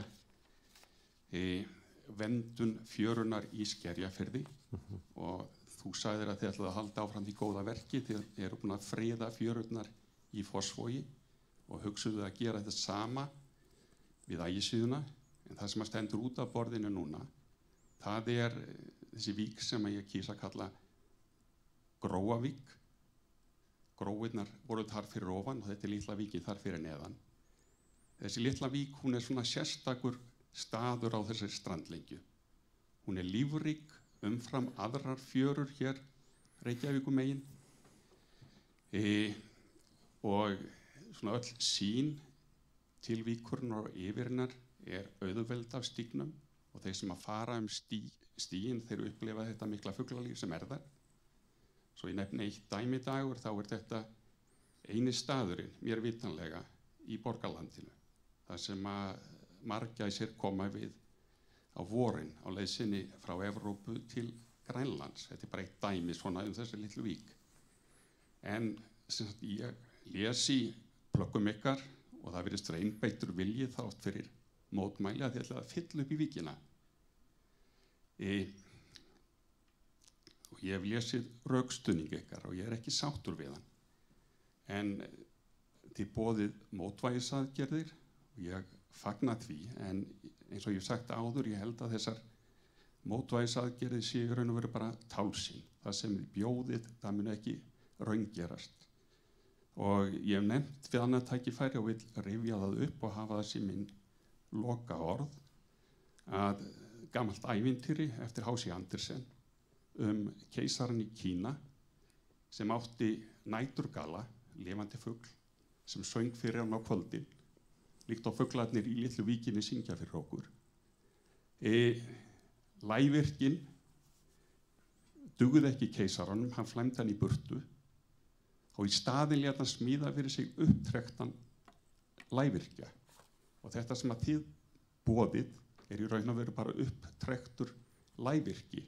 Og þið sem fjallið þetta á fundum ykkar, ég held þið ættið að lesa upphátt eða hver í sínu lagi þetta litla ævintýri og hugsa inntakið í því. Því að það sem við boðið tálsýn, þið skemmið eitthvað sem mikils virði og með þeim orðum þá bara þakka ég fyrir mig. Ákveðin spurning eða viltu svara? Jú, ég held að spurningin var komin og Dagur var að nokkru leyti búinn að svara spurningunni í erindi sinu fyrr, en ég vildi bara fyrst ég komin hérna og hef hann fyrir fram að mig og við getum horst í augu. Akkurat. Þá vil ég bara segja honum mína meiningu. Já, ég bara þakka þér kærlega fyrir það og ég vil reyndar líka þakka þér og var það ekki Jóhannes Ingi eða Jóhann Ingi Jóhann Óli fyrirgeðu sem að skrifði ágæta grein í Kjarnan þetta mál og velti þar upp ýmsu. Af henni var til dæmis var ljóst að það hefur farið dálítið lágt að við lögðum fram sem sagt 3 tillögur af friðunum í tengslum við þetta mál. Annars vegar Þangfjörurnar í Skerjafirði eða við Ægisíðu, síðan Grafavoginn og svo kallar Blikastaða Kró. Og þetta var eftir greiningu og byggt á því sem að hefur verið sett fram í náttúruverndaráætlun. Við lögðum ekki til friðun þarna í það sem sumir á að kalla olíuhöfnina en þú kallar Grófarvík. Og það var í raun breytingin sem við vorum að gera var að þarna var gert ráð fyrir töluvert meiri landfyllingu í núverandi aðalskipulagi. Og þannig að við erum að minnka hana og fella hana að skipulagi að okkar mati. Ég eins vegar hef aðeins skoðað en ég alls ekki sérfræðingur í þessu og þess vegna erum við með þetta í þessu ferli til þess að hægt sé að fara yfir rökin en Jóhannes Óli skrifaði fyrir framkvæmdaaðilana býsna glögga úttekt í aðdraganda þess að landfyllingarnar í Sjálandi voru gerðar. Og þar benti hann á það að landfyllingarnar í Gufunesi 81-82 að þær leitu til dæmis til þess að sumar fuglategundir þeim fjölgaði en öðrum hugsanlega fækkaði, það væri svolítið of snemmt að segja. Þannig að þessar landfyllingar sem hafa verið að fá stimpil yfirvalda í Skerjafirðinum hinum megin, þær byggja meðal annars á rannsóknum og gögnum, þannig að við töldum óhætt að setja þetta bara í faglegt ferli og fá niðurstöðu, en okkur engin leikur í hug með því. Við hefðum ekki þurft að setja þetta í umhverfismat. Við gerum það með til þess að fá öll rök fram því við viljum gera vel, ekki síst í umhverfismálum, en eins og ég segi þá líka umhverfisvingill á því hvert þú keyrir efninu og það tekið á því bæði í umhverfismati þú gerir landfyllingu en líka þú gerir hana ekki. Þá verður að gera þér grein fyrir hvert efnið fer annars og þess vegna erum við að skoða þetta og reyna að skoða þetta vel og ég ætla alls ekki að fara að deila fræðin í þessu. Mér rámar ég að Jóhannes Óli hafi sagt að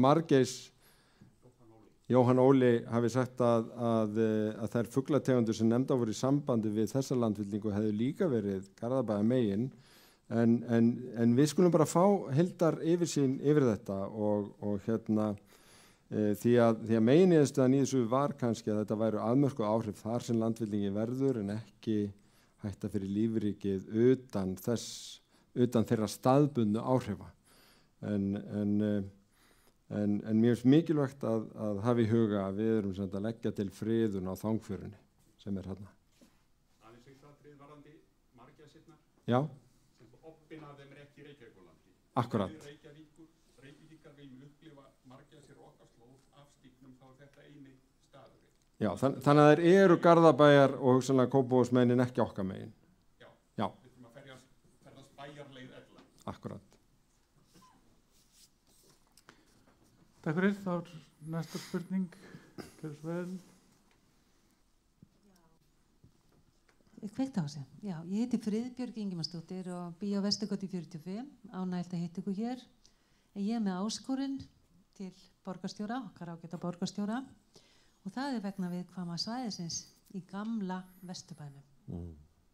Það er vegna lóðan á Bræðraborgarstíg 1 og 3 og við skulum hafa þau í huga að það hét nú áður Vesturgata 47 og var eitt glæsilegasta húsið hér áður fyrr. Það eru 245 íbúar sem að undirrita áskorun. Fólk sem hefur mikinn áhuga á þessum reit er andumann, sér tækifæri, biður eitt og annað á misjöfnum forsöndum. Það eru 200 upp undir 250 manns sem biður ykkur að stíga varlega til jarðar og athuga hvað á að gera. Því það er ekki alltaf spurning uppbyggingu, heldur líka að halda í það sem er gamalt og gott og í stíl við það sem fyrir er.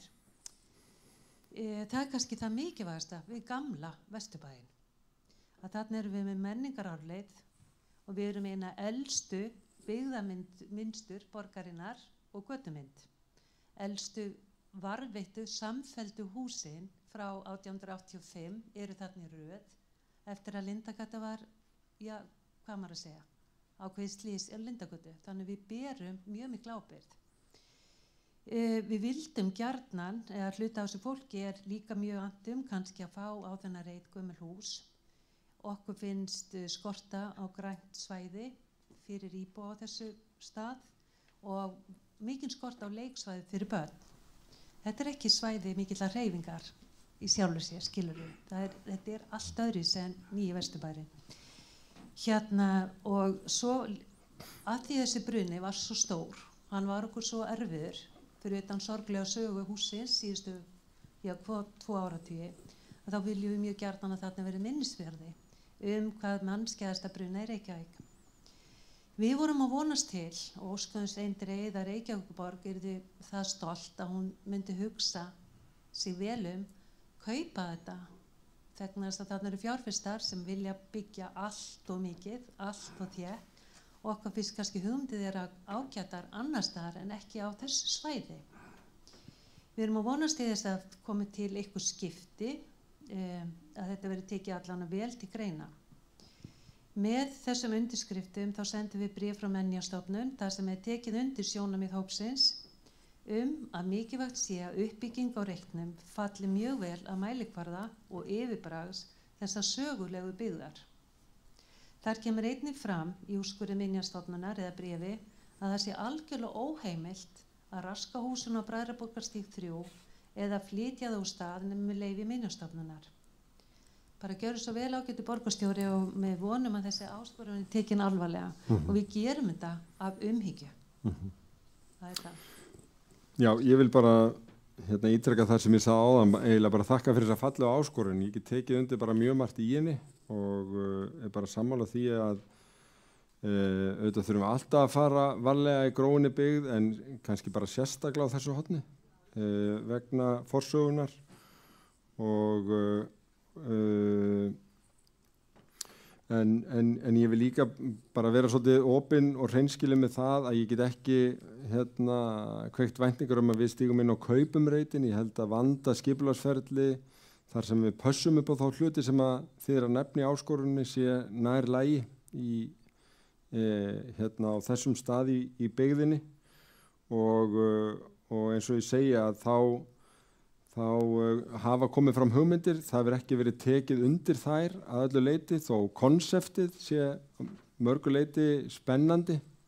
Það er að segja sambýli eldri kvenna sem er kannski svona kjarnin í því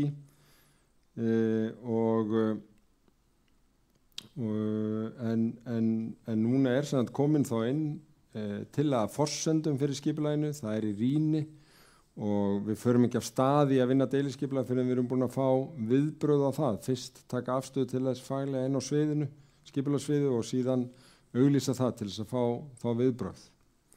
Ég finnst bara sambýli barna og hrjáa og betra loftslag þannig að fá 60 Já, ég er ekki sannfærður um að það verði 60. Og ég myndi aldrei segja kettlingar. Jú. Það má alveg gera grín.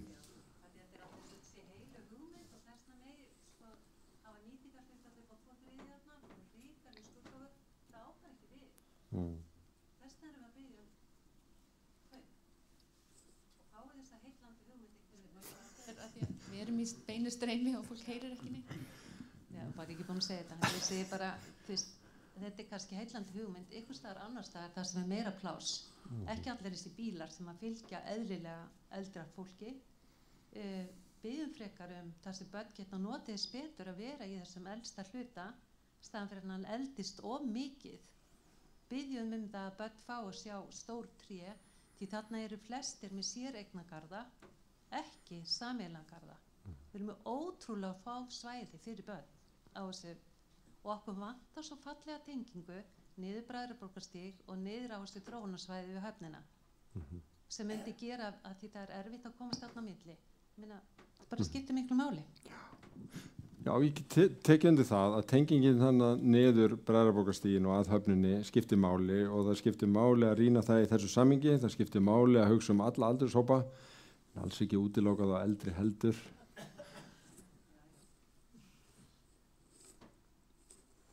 Já, takk fyrir spurningun og gott svar. Undirskriftaliftin setti á stólinn. Takk. Eru fleiri spurningar? Gjörðu svo vel. Eru fleiri sem vilja koma á lista? 1, 2, 3. Tókst þér að kveiki í öldrunarlækninum? Þakkaði fyrir góðan fund. Jón Snædal heiti ég og er einn af þessum geðgóðu vesturbæðingur sem oft fer í vesturbæðalaugina og er nágranni Fyrirbjargar.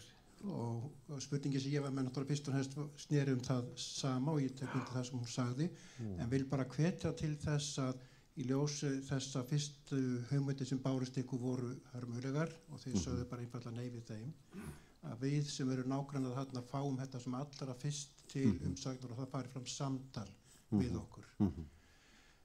Svo var ég með aðra spurningu sem var allt aðras eðlis. Þú myndist ekkert á svona átak sem var hleypt af stokkunum í borginni fyrir allmörgum árum síðan sem heitir Aldursvænborg. Hvernig líður því verkefni? Er það lifandi ennþá? Stuttasvarið já. Aldursvænborg er stefnumótun sem var byggð á skapalóni frá Alþjóðaheilbrigðismálastofnuninni og við tókum það í raun inn núna þegar við vorum að samþykkja heildstæða lýðheilsustefnu fyrir borgina og eiginlega svona tókum það inn en þarna búum við að þáttöku margra í stefnumorkun í 7 þáttum sem lúta því að gera borgir aldursvænar. Og það sem svo heillandi við það að gera vel við þá sem eldri eru, ég ekki bend á þig, að flest sem gott fyrir þá sem eru eldri árum líka gott fyrir aðra. Það mjög margt sameiginlegt í að búa til góða borg fyrir börn og góða borg fyrir þá sem eldri eru. En það alveg rétt, ég fór ekki yfir það sérstaklega, hefði sannanlega geta gert það vegna þess að þetta stendur mér býsna nærri hjarta, en þetta verkefni mætti kannski vera sýnilegra hjá okkur. Vegna þess að þetta gengur meðal annars út á það að fótafúnir geti komið til okkar ábendingum hvar vantar bekk á leiðin út í búð. Þetta gengur út á það að fá ábendingar það hvaða stígar eru mikilvægir sem þarf ekki endilega alltaf að vera augljóst fyrir þá sem vilja eiga öruggar gönguleiðir á öllum árstímum og í allri færð til þess að rölta sinn reglulega hring. Fyrir utan allt sem lítur á þjónustu og öðrum atriðum. Þannig að þetta er mjög mikilvæg og góð stefnumörkun og gott verkefni og eitthvað sem við eigum að halda á lofti. Takk. Takk fyrir. Kvöldið, Bjarni heiti ég og formaður Foreldrafélags Melaskóla, langar að þakka kærlega fyrir erindin. En ég áfram að spyrja, nú verið að kynna ykkur hugmyndunum hugmyndasamkeppni reitin í kringum Melaskóla og Hagaskóla og þær í kring. Án þess að, þeir náttúrulega liggur fyrir í báðum skólum og það löngu komið þörf á stækkun og viðgerðir, eins og í tilfelli Melaskóla í það minnsta 20, í raun og veru frá því að nýju skóli byggður. En svona, án þess að hafa sénin aðgerðir til þess að gera það. Það eru hlutir sem má laga, sem þurfa ekki að bíða eftir þessu, eins og aðgengi fyrir hreyfihamlaða. Verður ekkert farið í þessa hluti fyrr? Ef ég svara því að það fyrir svolítið eftir hvað það er. Sumt í gamla skólanum hefur verið vitað af lengi og það ávið sum önnur eldri skólahús og virðist vera erfitt að gera án mjög stórra inngripa. Ég bara ekki inn í því hvort að eitthvað af því sé á aðgengisáætlun núna. En ef við skráum þessa fyrirspurn þá getum við kannski komið svörum á vefinn, en að hluta til að þá eru vandleist vandamál varðandi aðgengi eitthvað sem að kallar á stórar aðgerðir og það sem að skiptir svo miklu máli í Melaskólamálinu er að núna er komin algjör sátt eftir því sem ég heyri best þarfagreininguna. Þannig að þess vegna er hægt að fara í samkeppni og að því hafa komið bæði auðvitað skólasamfélagið en líka frístundin og aðrir, þannig að það er verið að reyna að hugsa þetta svolítið heildstætt, þannig að þetta séu þá umbætur sem við getum ekki bara verið stolt að heldur lifað við langan tíma. Við þurfum að hugsa til langs tíma eins og þegar Melaskóli var byggður upphafi.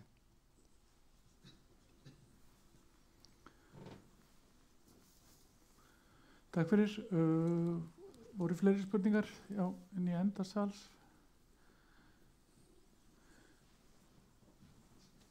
Við vorum, það var líka í umræðinu, vorum að ræða svolítið hvort þetta að vera tveir hlutir eða hvort þetta geti hugsanlega verið sama samkeppnin fyrir svæðið og skólana. Hefur það verið rætt svolítið? Já, okkur fannst spennandi að þetta væri ein samkeppni sem tæki á hvoru tveggja vegna þess að sko, skólastarf er ekki bara inni og að leika sér úti, heldur væri þetta svolítið hlut af sömu heild og gjarnan mætti hugsa einhvern veginn samengi við Hagaskóla inn í Hagatorgs hlutan og núna kannski eitthvað samspil við menntavísindasvið, ég veit það ekki en þetta er einhvern veginn svona, við erum kannski hugsa skóla of mikið sem hús. Já, en gæti hugsanlega verið einn skipulega samkeppni fyrst og síðan samkeppni skólan? Eða? Já, nú þori ég bara ekki að fara út í það hvort þetta, Birgir er nefnilega arkitekt sko, hann er að spyrja hvort það sé einstrepa eða tveggjaþrepa samkeppni og ég bara veit það ekki. Einn snögg spurning hérna, Hrólfur heiti ég og var að velta fyrir mig með hleðslustöður fyrir rafbíla, þá að koma þessi græna bylting í bæinn, hvort það væri þægt að fjölga þeim bara á stöðum sem voru byggðir fyrir hitaveituna, þar sem dreifikerfi undir þetta. Stuttarsvarið já, það bæði hægt og það eru til áætlanir það. Við vorum að taka fyrir í borgaráði tillögur alhliða orkuskipti sem ná til alls. Við höfum verið með tilraunaverkefni orkuveitunum þar sem við höfum verið að auglýsa styrki fyrir húsfélög sem hafa viljað gera þetta inn á sínum lóðum. Við erum síðan með áætlanir að nota stofnanalóðir í hverfum þar sem í sumum tilvikum eru íbúar ekki með aðstæðu til þess að geta komið í samband heima á sér. Þetta getur til dæmis verið skólalóðir þar sem að starfsfólk getur notað hleðslustöðvarna á daginn en íbúar á kvöldin og á nóttunni. En þetta gætu líka verið þessuna þjónustulóðir í eigu sem sagt verslana eða þjónustaðala sem vildu fá þetta inn á plan hjá sér. Ég vildi líka bara benda á það, við erum með sérstaka ábendingagátt fyrir þá sem vilja benda okkur á áhugaverða staði til að setja niður svona stöður þar sem að fólki finnst þá vanta. Því við erum að reyna að gera svona heildstæða áætlun þetta og hluta því að á 350 stæðum á vegum bílastæðisjóðs verði líka hleðslustöðvar. Þannig við erum að reyna svona að koma til móts við húsfélög sem hafa aðstæður, svona stærri notendur eða stærri hópa sem hafa ekki aðstæður en svona bara vinna svolítið í samtala því við erum öll svolítið að finna út úr þessu og við getum ekki einu sinni verið alveg vissum að hleðslustöðvarnir sem þykja svona frábærir í dag verði græjurnar sem að gangi eftir 10 ár. Þetta svolítið kannski átt eftir að þróast bara eins og farsímar að þetta breytist en ég vona að verði samt ekki þannig að það úreldist á einu ári og maður þarf að skipta og eins og mig grunar að stóru farsímaframleiðendur séu farnir að gera þetta. Það er grunnsamlegt hvað maður þarf að skipta þá oft. En þetta er mikilvægt verkefni. Takk fyrir, kannski ég kom með eina spurningu hérna sem kom að netinu frá honum Ægi Þór Steinarsinni og hann spyr, stækkun á Vesturbæjarlauginni á dagskrá samhliða uppbyggingunni í hverfinu? Nei, held ég að sé svarið.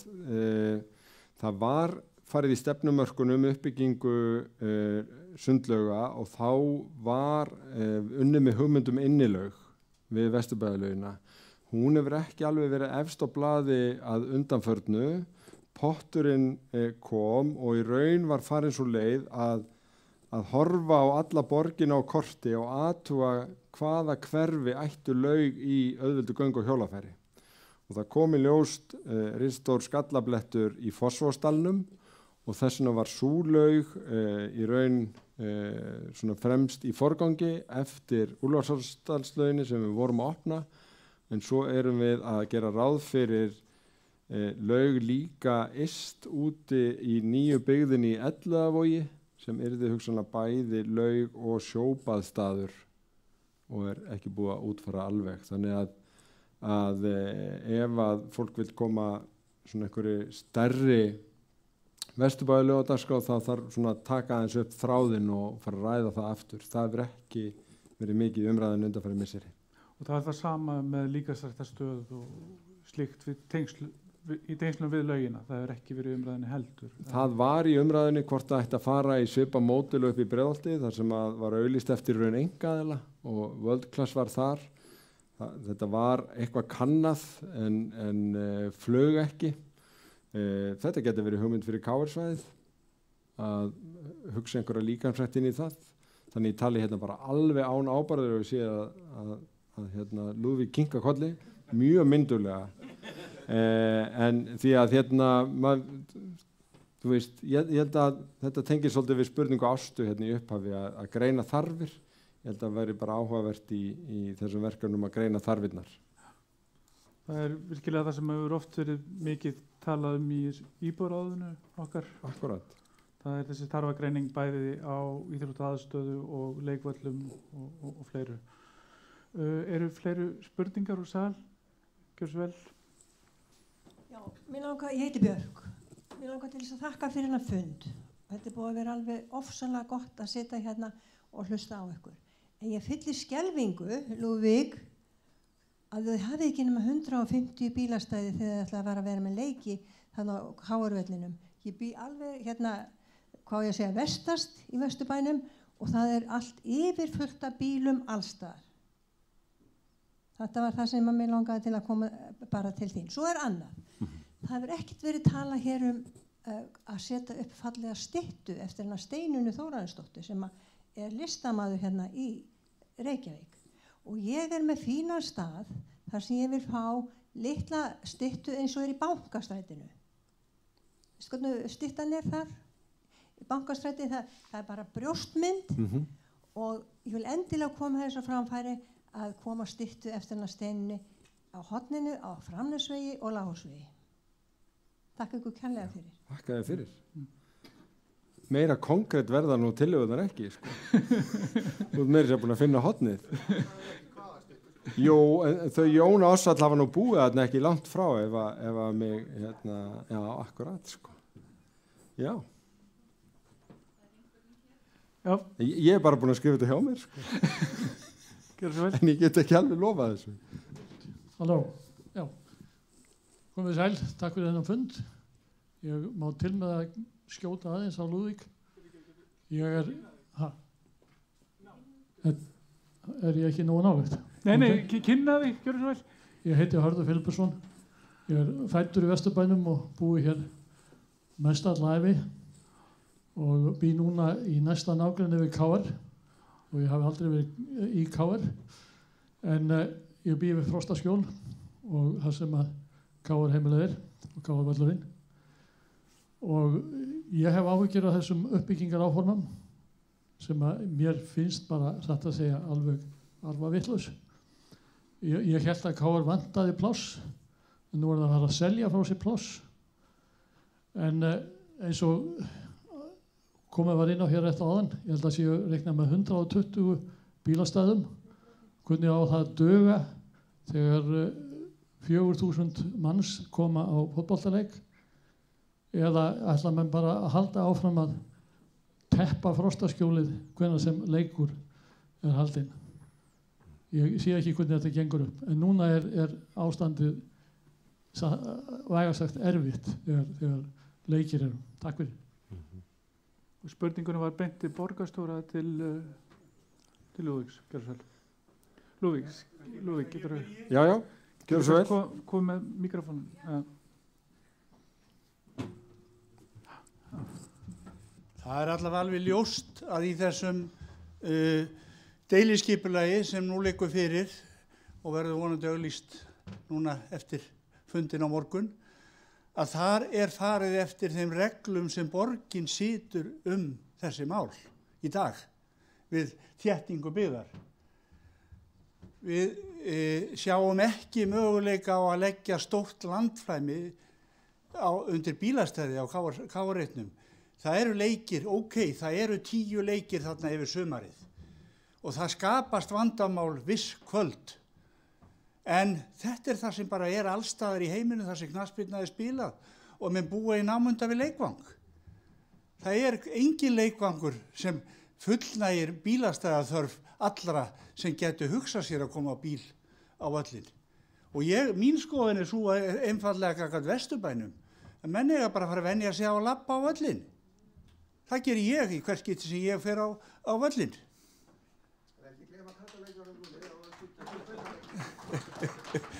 Já, þetta var nú vísvitandi í þetta skipti af því að aðsóknin að kallaleikjunum það sem skapar vandamál. Það ekki svo aðsókn að kvennaleikjunum að bílastæði séu vandamál. Því miður það þannig í dag, en það kannski breytist í framtíðinni. Já, það ekki eitt af markmiðum okkar í framtíðinni að það verði vandamál líka?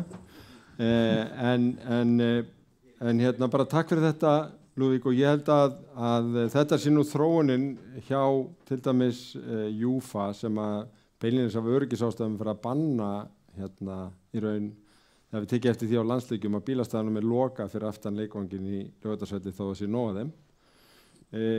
En á Akureyri hefði þessari spurningu verið svarað þannig að vandamáli var nú aðalega utanbæjarfólk sem kemur að og það þannig, þetta oft ekki fólki í hverfinu, það oft kemur sér öðruvísi en það þarf kannski að fara bara að búa til nýja menningu og það getur verið heilmikil stemning að sjá fólk þyrpast að með fána og lúðra og þetta bara eykur hverfisandan en ég skil líka áhyggjurnar þetta er eitthvað sem þarf að ræða og einhvern veginn fara yfir með fólki og ná samstöðum hvernig þessi hlutir eru á stórum leikdögum.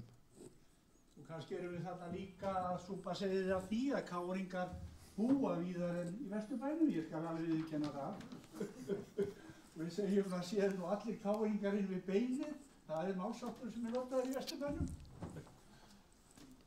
Ég veit ekki hvort Dagur kaupir það satt alveg.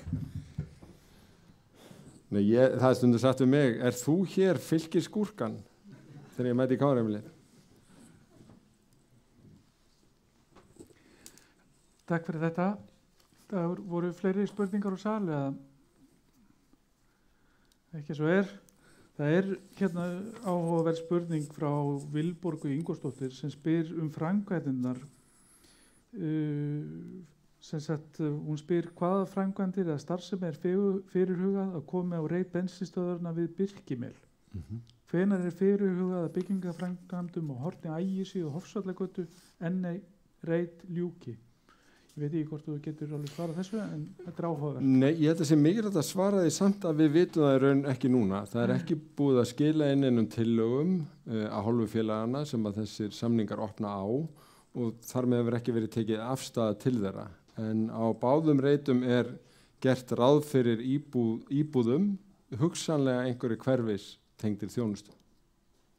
Já, og það er ekkert vitað nokkuð hvenar... Nei, en það sem við erum að reyna að gera er að flýta því að bensinstöðvum sé laða niður inn í íbúðahverfum, þannig að við erum að vonast til þess að þetta séu á næstu árum. Við getum sagt 3 til 5 árum en að hver framkvæmd taki ekki mjög langan tíma að því við viljum sem styst rask inn í íbúðahverfum. Að því gefna að náist samstaða niðurstaðana. Takk. Já, þannig að við erum að, það er ekki pláss fyrir margar spurningar í viðbót, við erum að fara að klára. Er einhver sem brennur á okkur svona, er við í lokin, er einhver spurningar svona sem...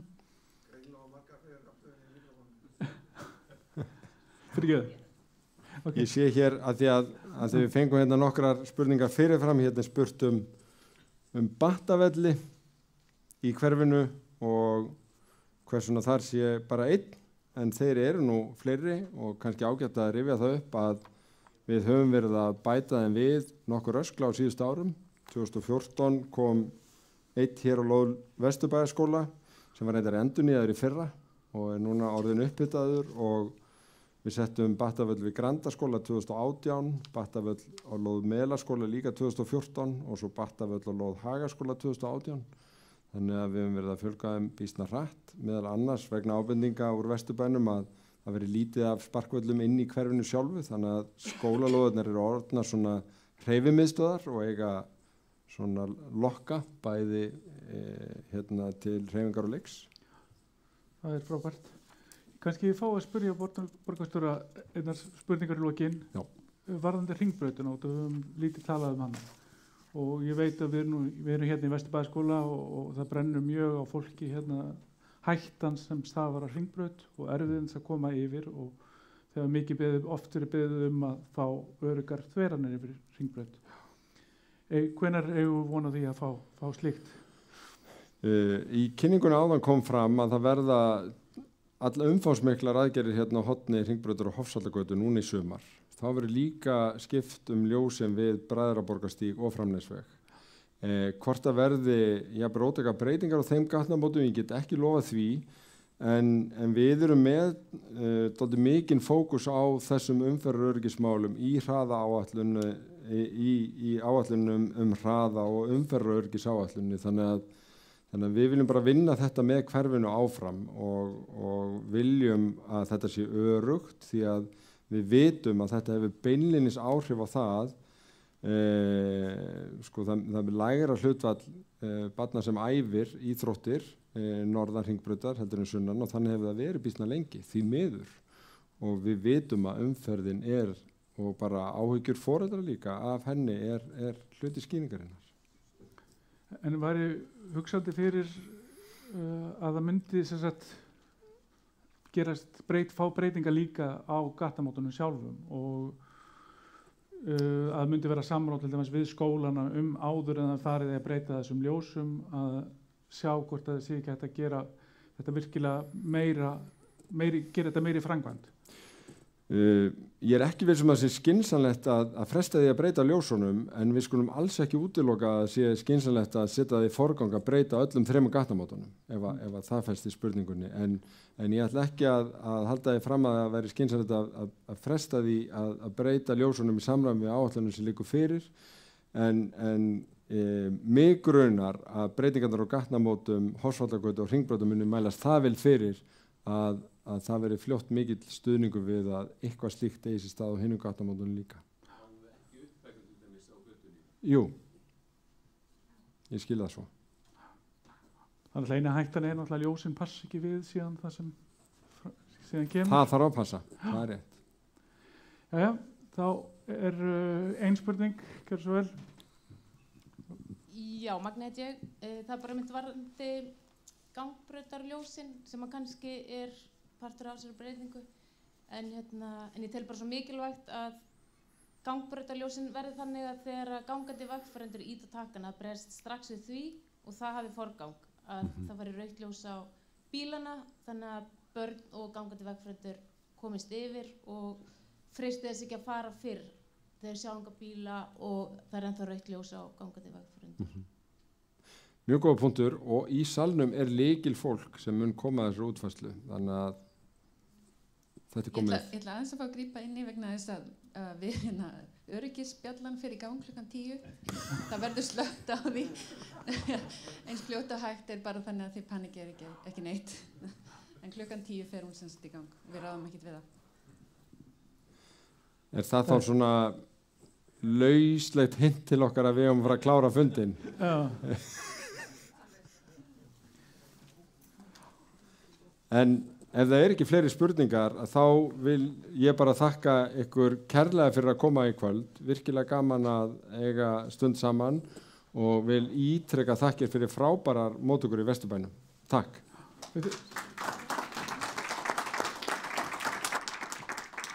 Og ég vil þakka Degi kærlega fyrir komuna og vona hann komið sem oftast til þess að hafa mikið og gott samráð við íbúa í Vesturbænum. Takk hérlega, og ég vil líka benda fólki á að það eru fundir hjá íbúaráði Vesturbæjar 3. miðvikudag í mánuði.